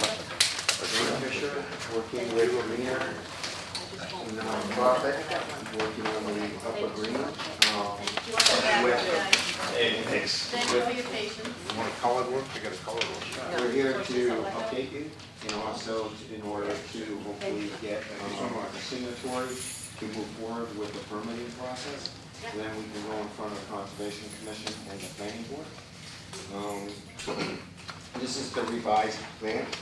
Since last time we talked to you, some of the concerns were you had pre-approved many things, but you asked us to talk to Tim, the tree warden, which we have. And he has approved removing which we have a plan which shows the existing trees and the proposed trees, which would be Zilcova serrato, which is what they use now. Instead of the American elm, because it's a very similar shape, go with 4 to 5 inch caliber, which are 20, 25 foot trees, so we're going to have an instance of that. We talked about grading. What's that, 25 feet to start? Yeah, they're huge. They're big. So we're not going to have to wait forever to get an immediate effect to try to bring it back to the original look of the common back in the 1700s. One of the things was with grading, we have the existing and proposed grading plan. I could go over all this if you want, but we have them all here through Camet, and Emily's here to answer any questions that you may have. But anyway, when you ask questions, then I'll go to the appropriate page. This is the overall view. You had asked about the town muster. And so we met with Stan, the retired fire chief, and on site on several occasions, showed him the original plan and this plan, and he said it was great. We've actually, the proposed trees are much further apart, so they have a lot more room to be able to move the cannons, etc. One of the concerns was to speak with the Little League. Yeah. We met with them, and they're really exuberant, excited about this renovation. What they had asked, the biggest concerns of the Little League, and has been for a very long time, is that towns, because of the way the sun angle moves, will not play Byfield Newbury on that green because of safety reasons, and certain parents have concerns because of its location so close to High Road. So after looking at it and so forth, we were able to, working with Camet, just to double it up, we could move it from where the existing was in this corner of High Road and Hanover Street to this area, which is where that one house, the historical house, is set way back, so that it wouldn't really be in the way of anybody. So that was a concern about the abutters, and we did have a meeting with all the abutters, which I'll get to in a minute. But this would allow, by moving this over off of Hanover Street and off from Handtub Lane, where they would be able to play, the sun wouldn't be in their eyes, they'll have a lot more room for parking, and the kids right on High Road. So they're gonna start on fundraising if it's approved, start working. I met with them at the last, their last gathering, I guess. Everybody gets together, they have a big barbecue, et cetera, and I got up and spoke and got a lot of great feedback. I have a question. When you say them, who's them? The Little League. Okay. The board and all the parents and all the kids get together at the very end of the year. So that was a prime opportunity to present the plan, speak to them, tell them what we're trying to do. We're going to send them the updated version if it's approved. They're going to put it on their website, have a link to Greener, so that we can raise money with, more people to help, the better. But it really was to approach their number one concern, which was with her safety. So that was part of the new proposal.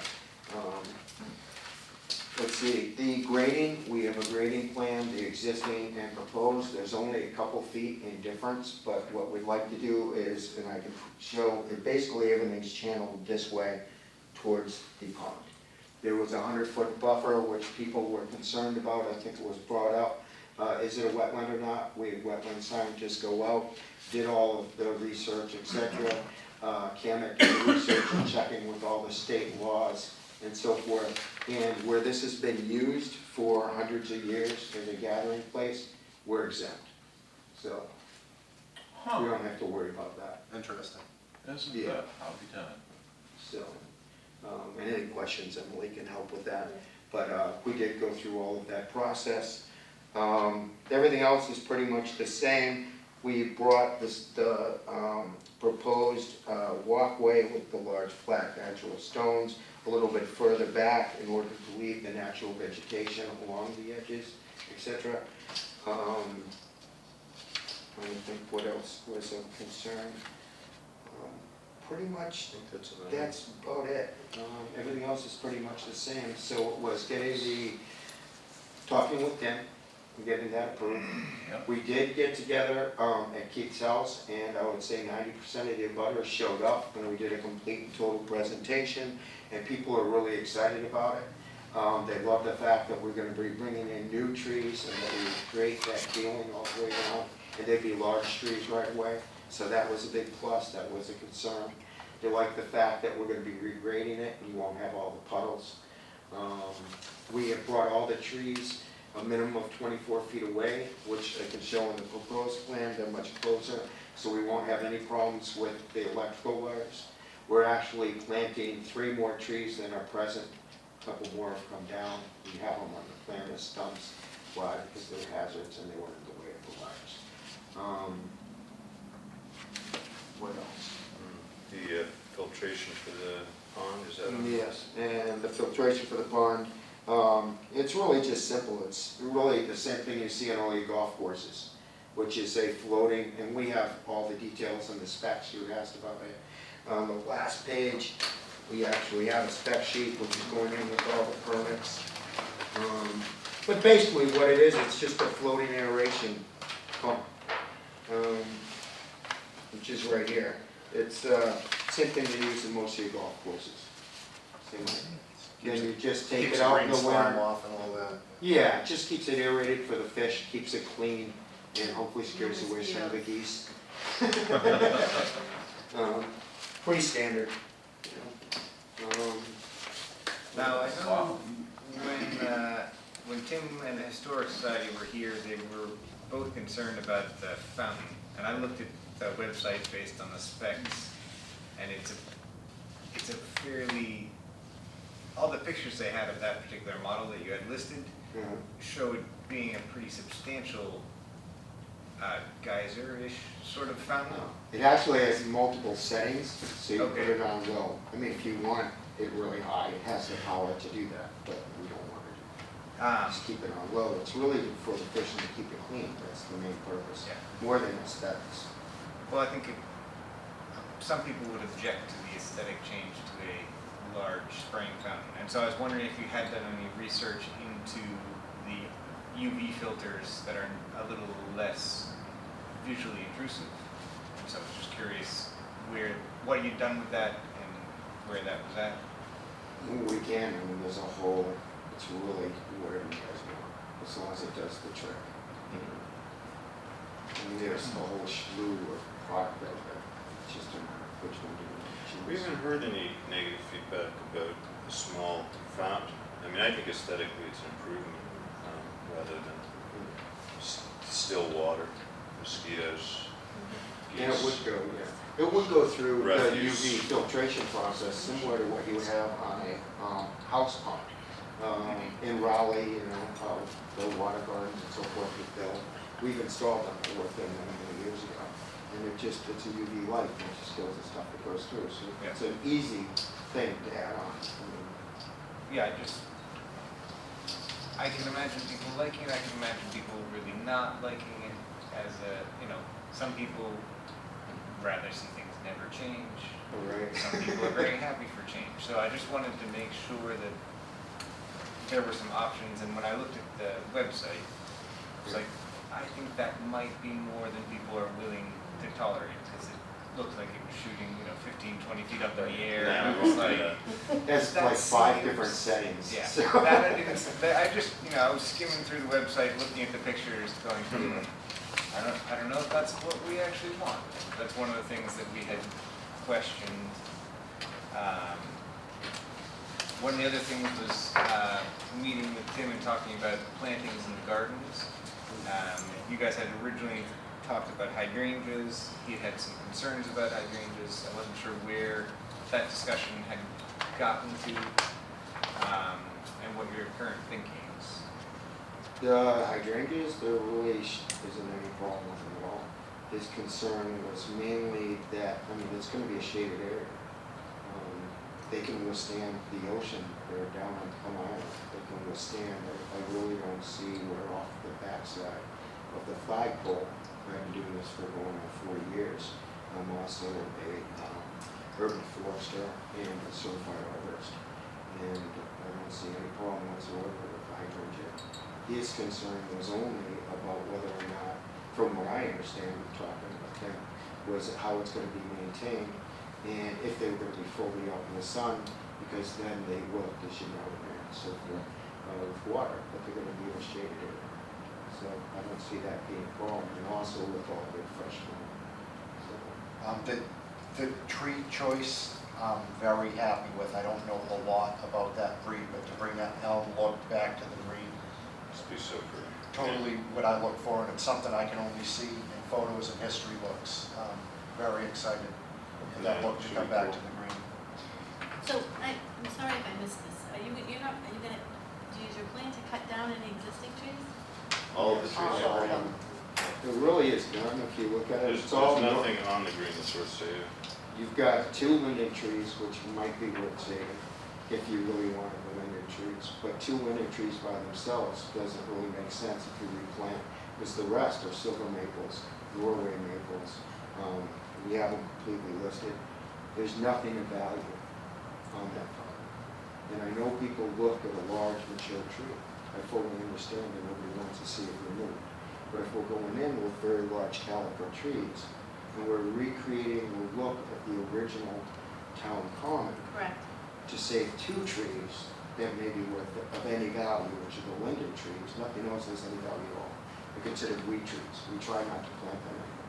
The problem I see with trying to save those trees is you're gonna recreate everything. You're gonna disturb those roots. Right. That'll Yeah. kill that tree. So it may as well come down anyway. Come down now, or come down 5 years from now when it dies. What about the Christmas tree? Exactly. Yeah. And I actually took, so if we can get through the Nice permitting one. process, but then we're gonna have to go in front of the town meeting and go through a different process with the trees.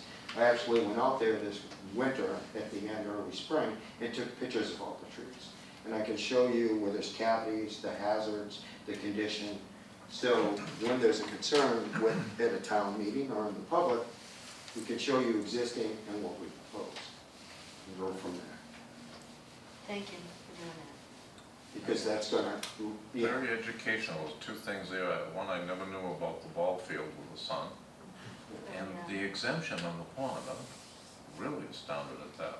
Thank you for the education. So I do want to comment on the pond that there are no wetlands flags, but there's the bank of the pond. Yeah. So the bank of the pond does have 100-foot buffer zone, but it's all previously disturbed, which is why they allow you to work within that area. It still has to be permitted by the Conservation Commission. So we have a notice of intent application put together that will be in front of them as well. So the Conservation Commission will still see the plan and all of the changes. So, just so you're aware. Excellent. Yeah, and we have Thank spoken you. with Dougie about it and so forth, and we actually have it here. This is part of the 100-foot buffer.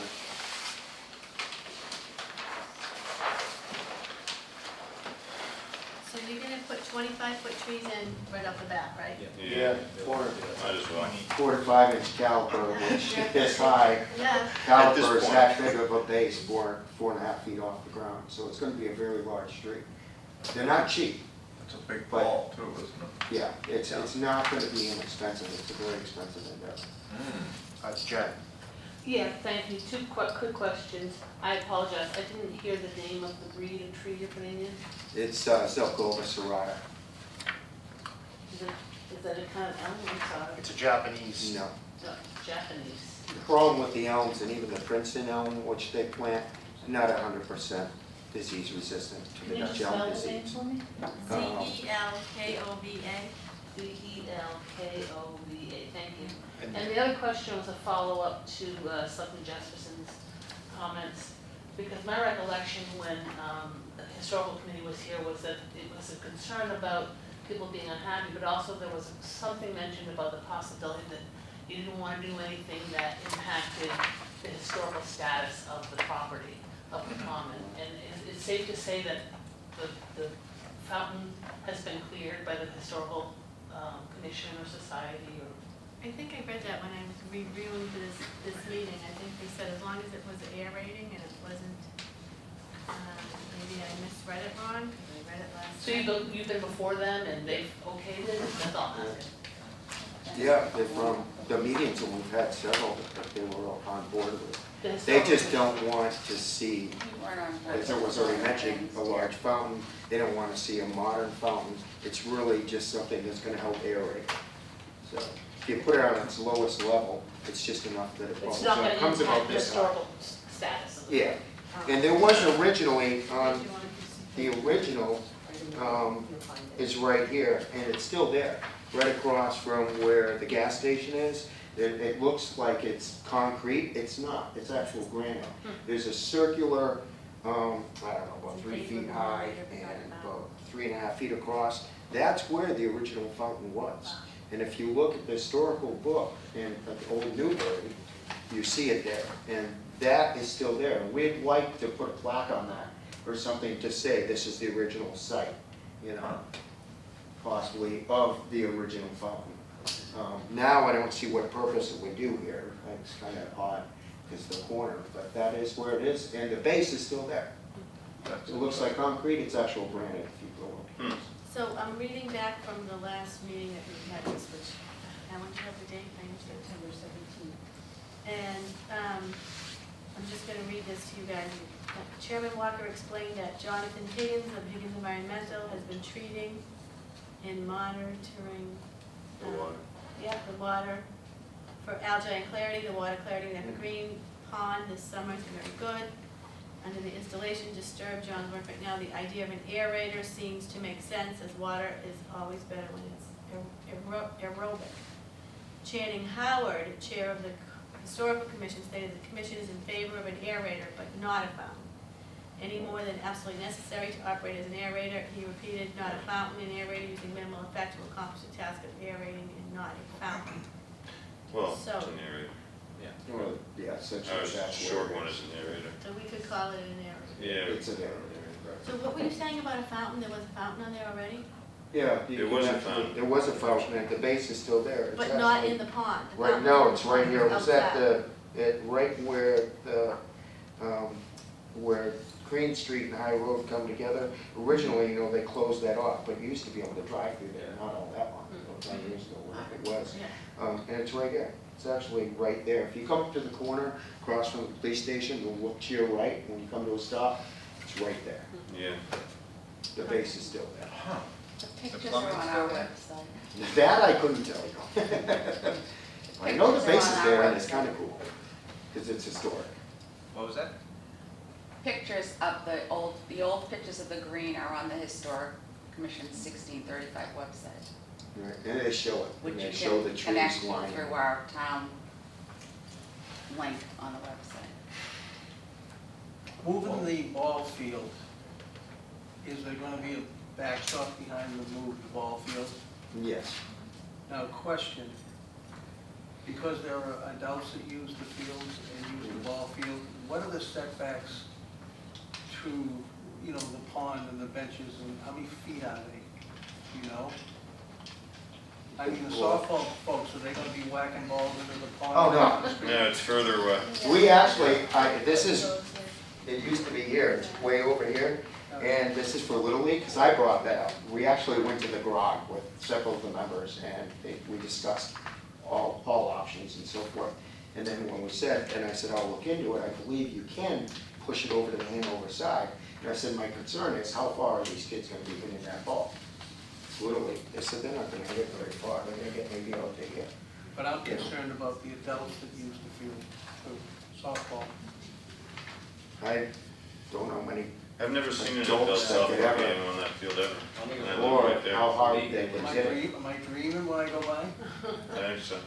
Well, again, I don't know. I don't know. You may go by more than I do, but It's just a home run when you. it's further It's away. I far guess, is the away. main It's point. just a home run.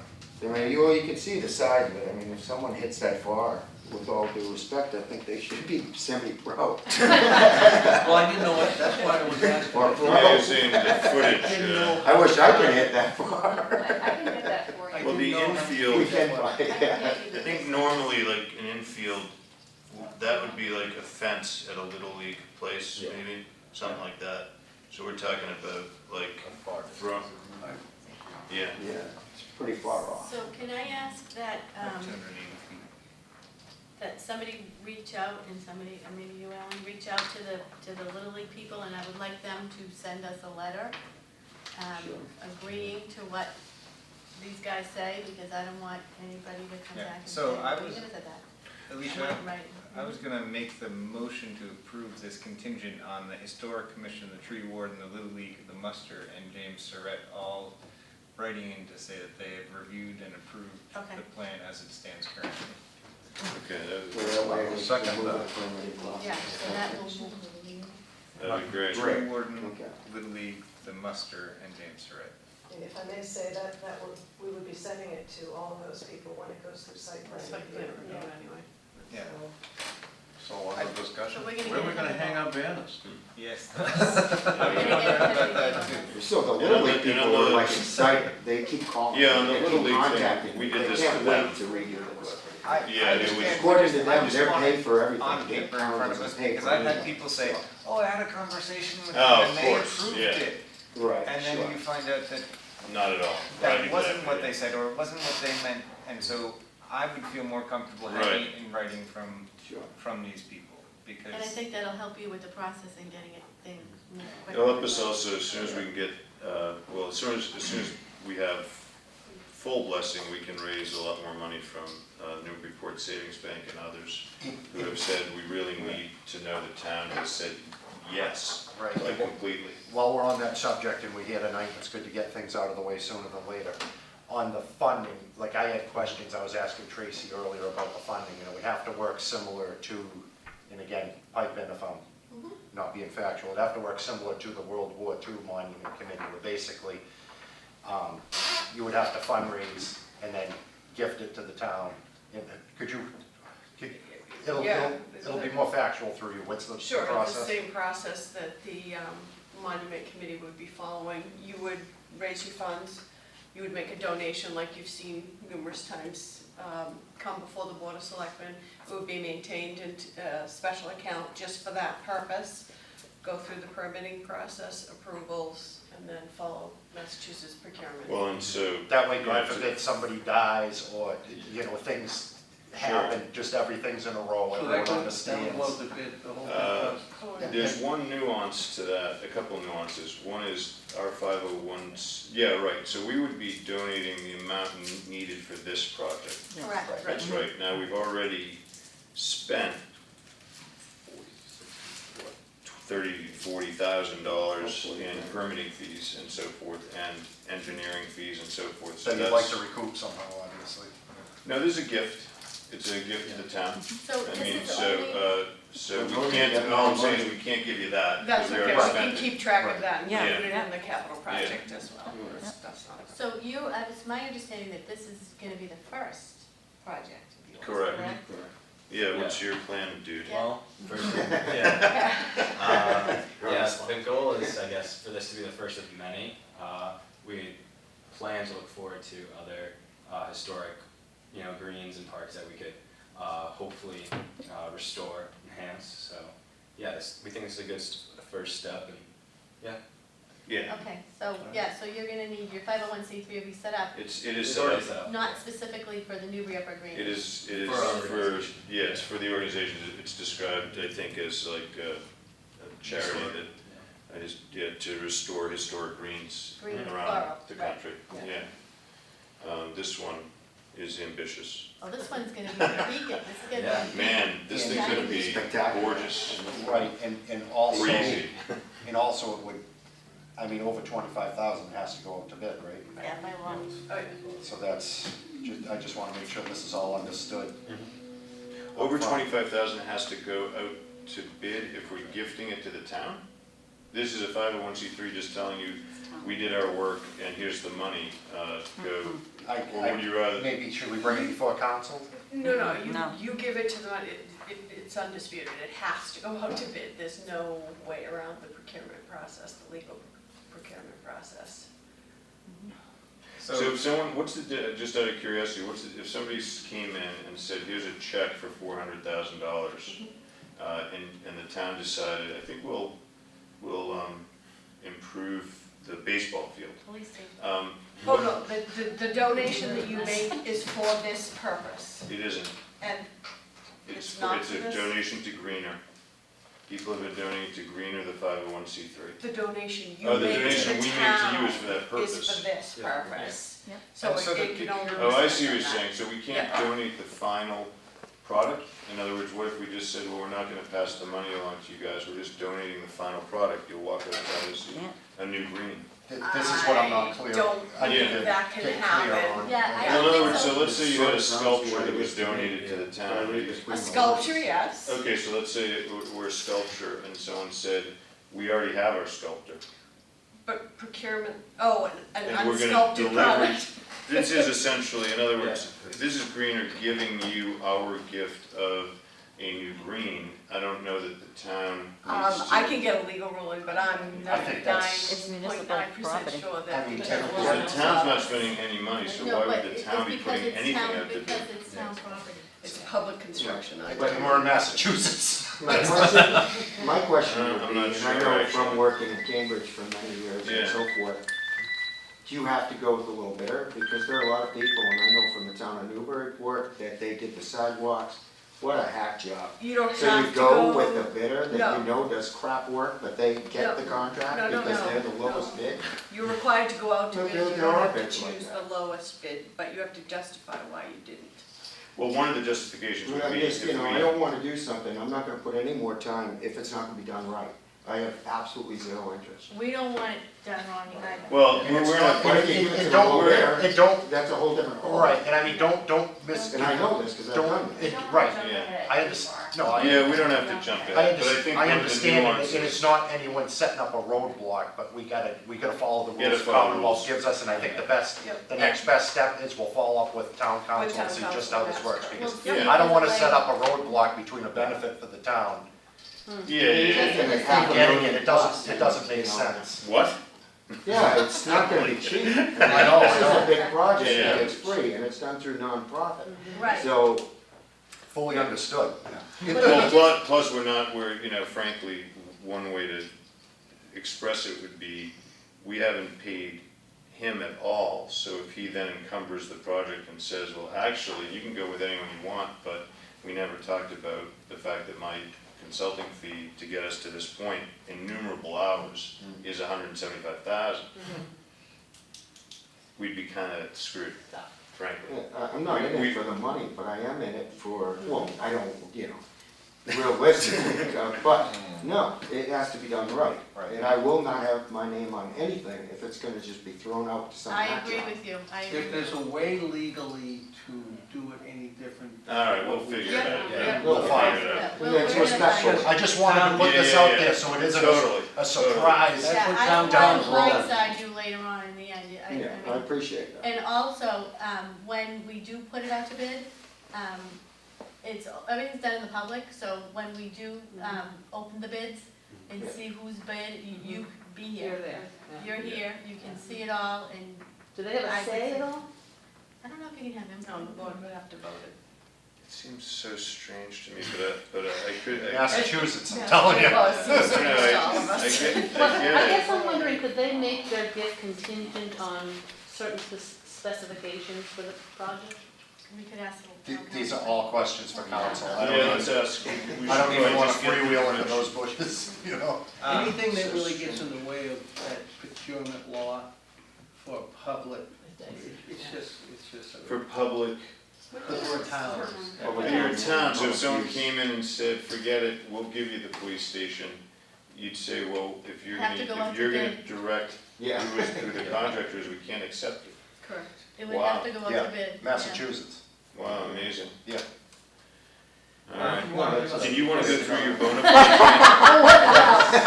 You want her to present? You'll give them a really nice sell.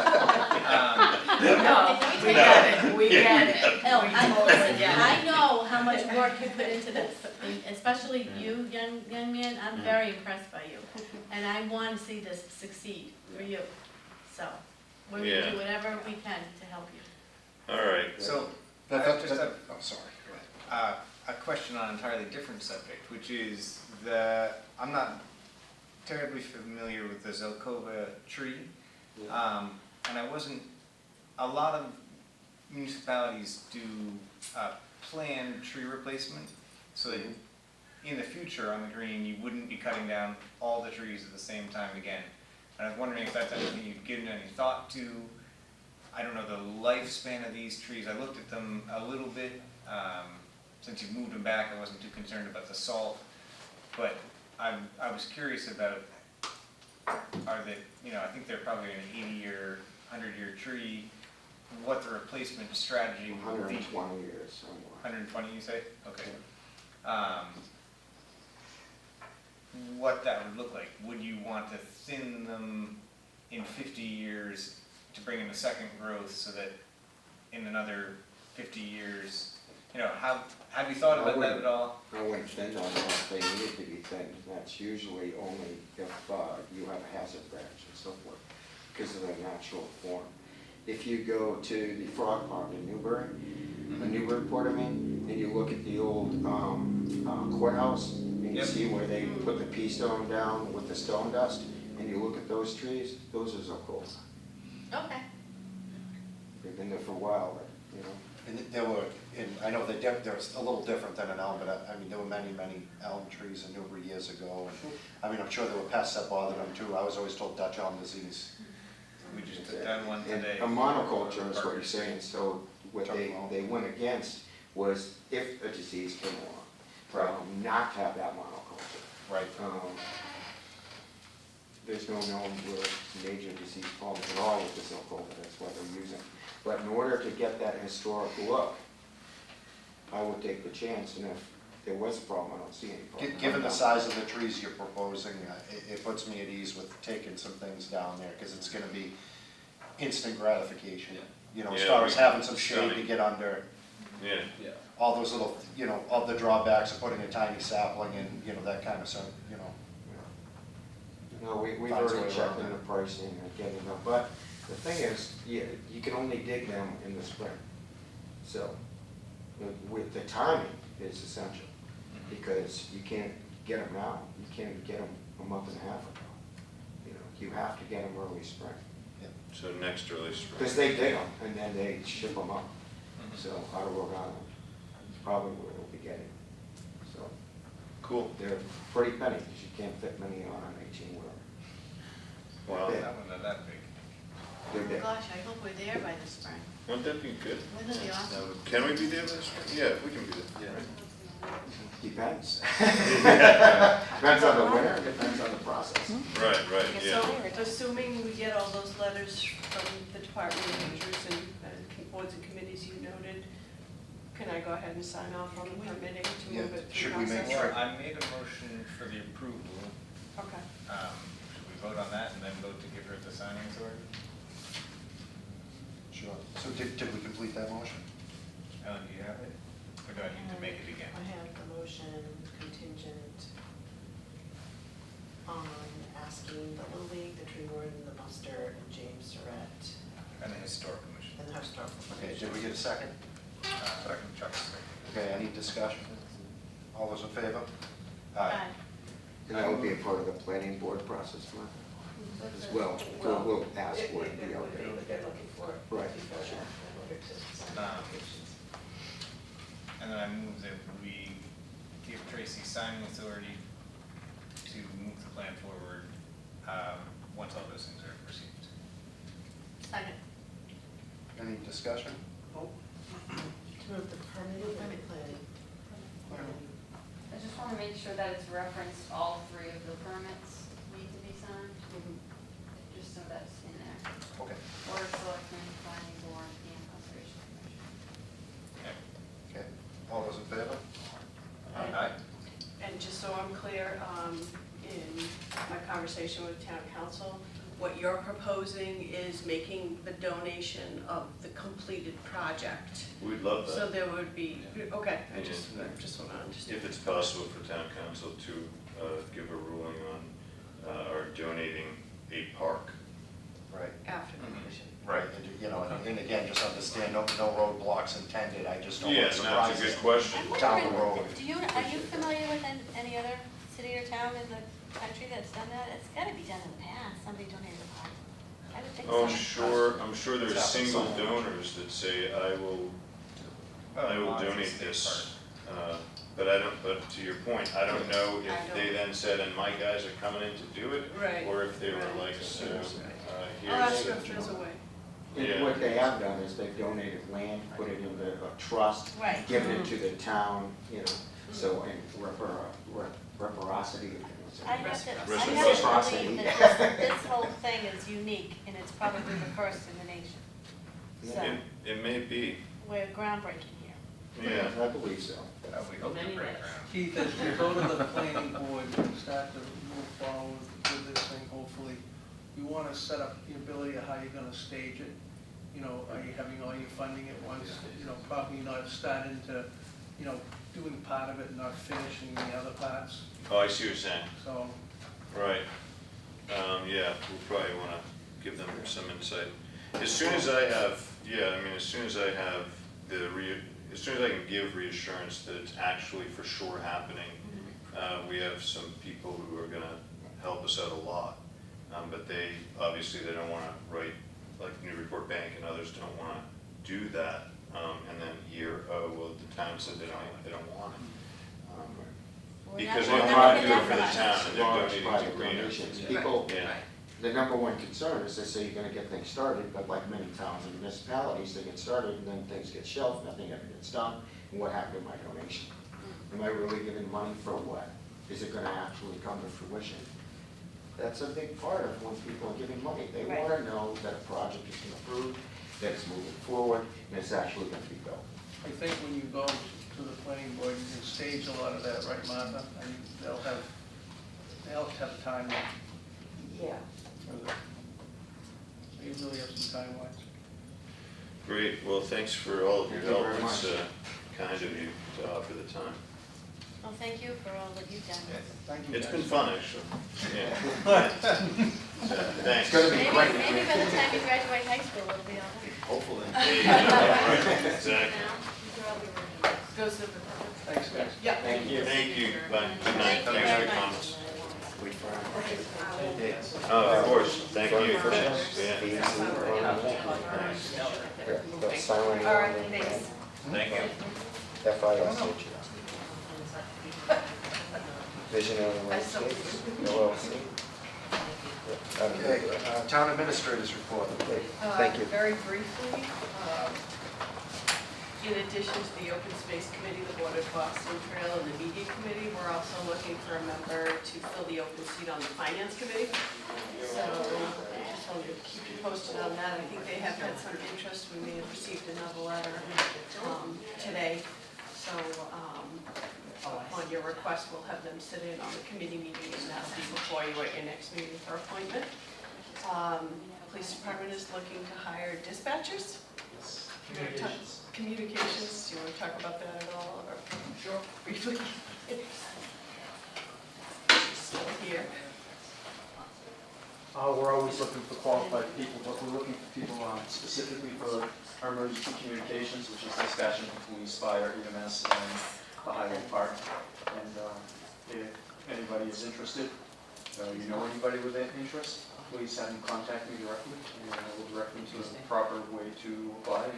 Hopefully we can get some people. Right, and you, correct me if I'm wrong, but my understanding is you don't have to be interested in a career as a policeman to do this job. No, I'm looking, although when we hire reserve police officers, we like to start them out as communications. Right, understood.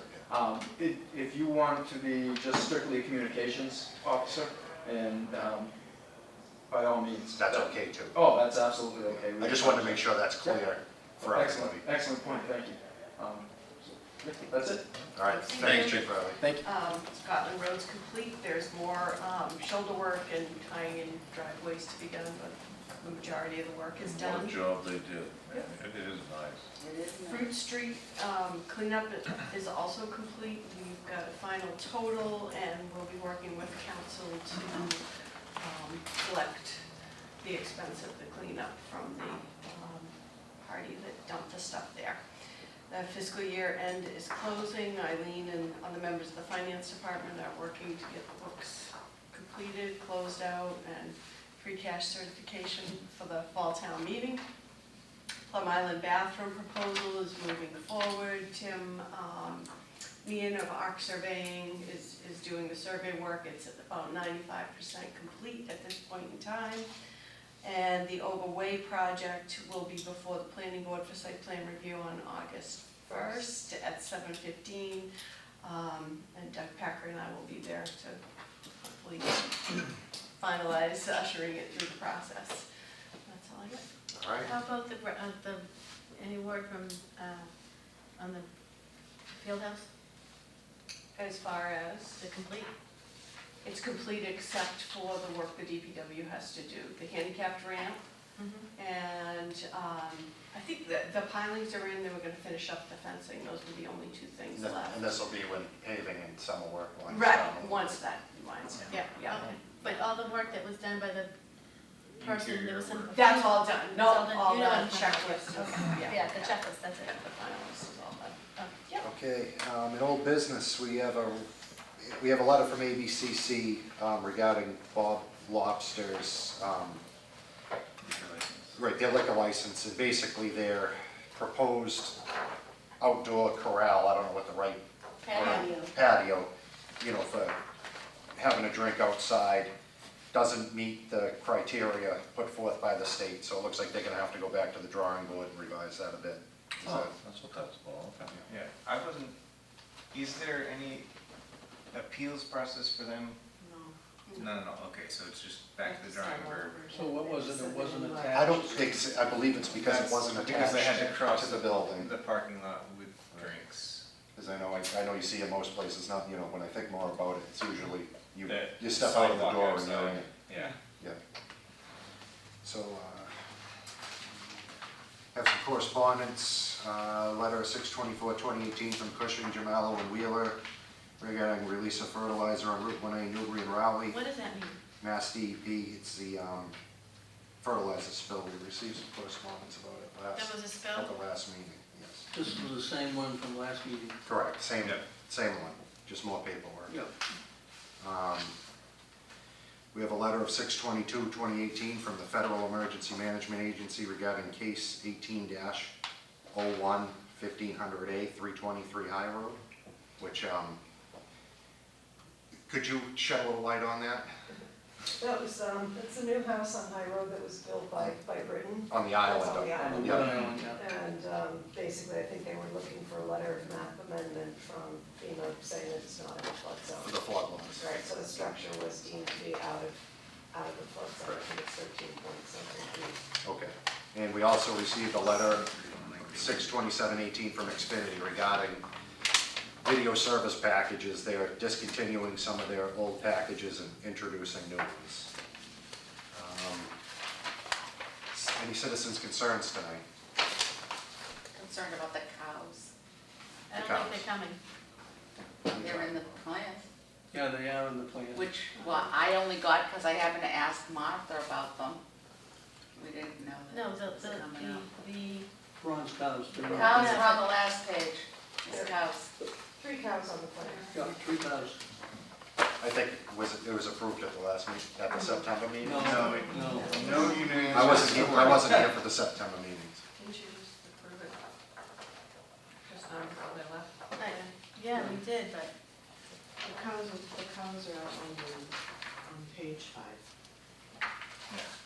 and 6.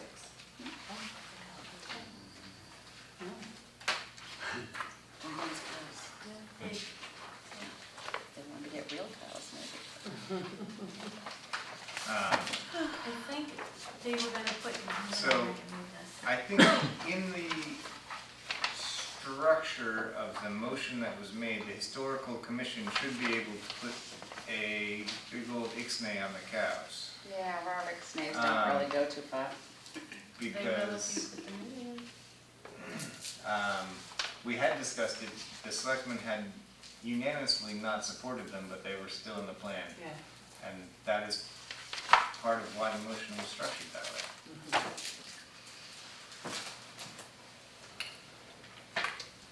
Any other citizens' concerns? Seeing none. Review, do we have meeting minutes to sign? Okay. Warrants, do we have warrants tonight?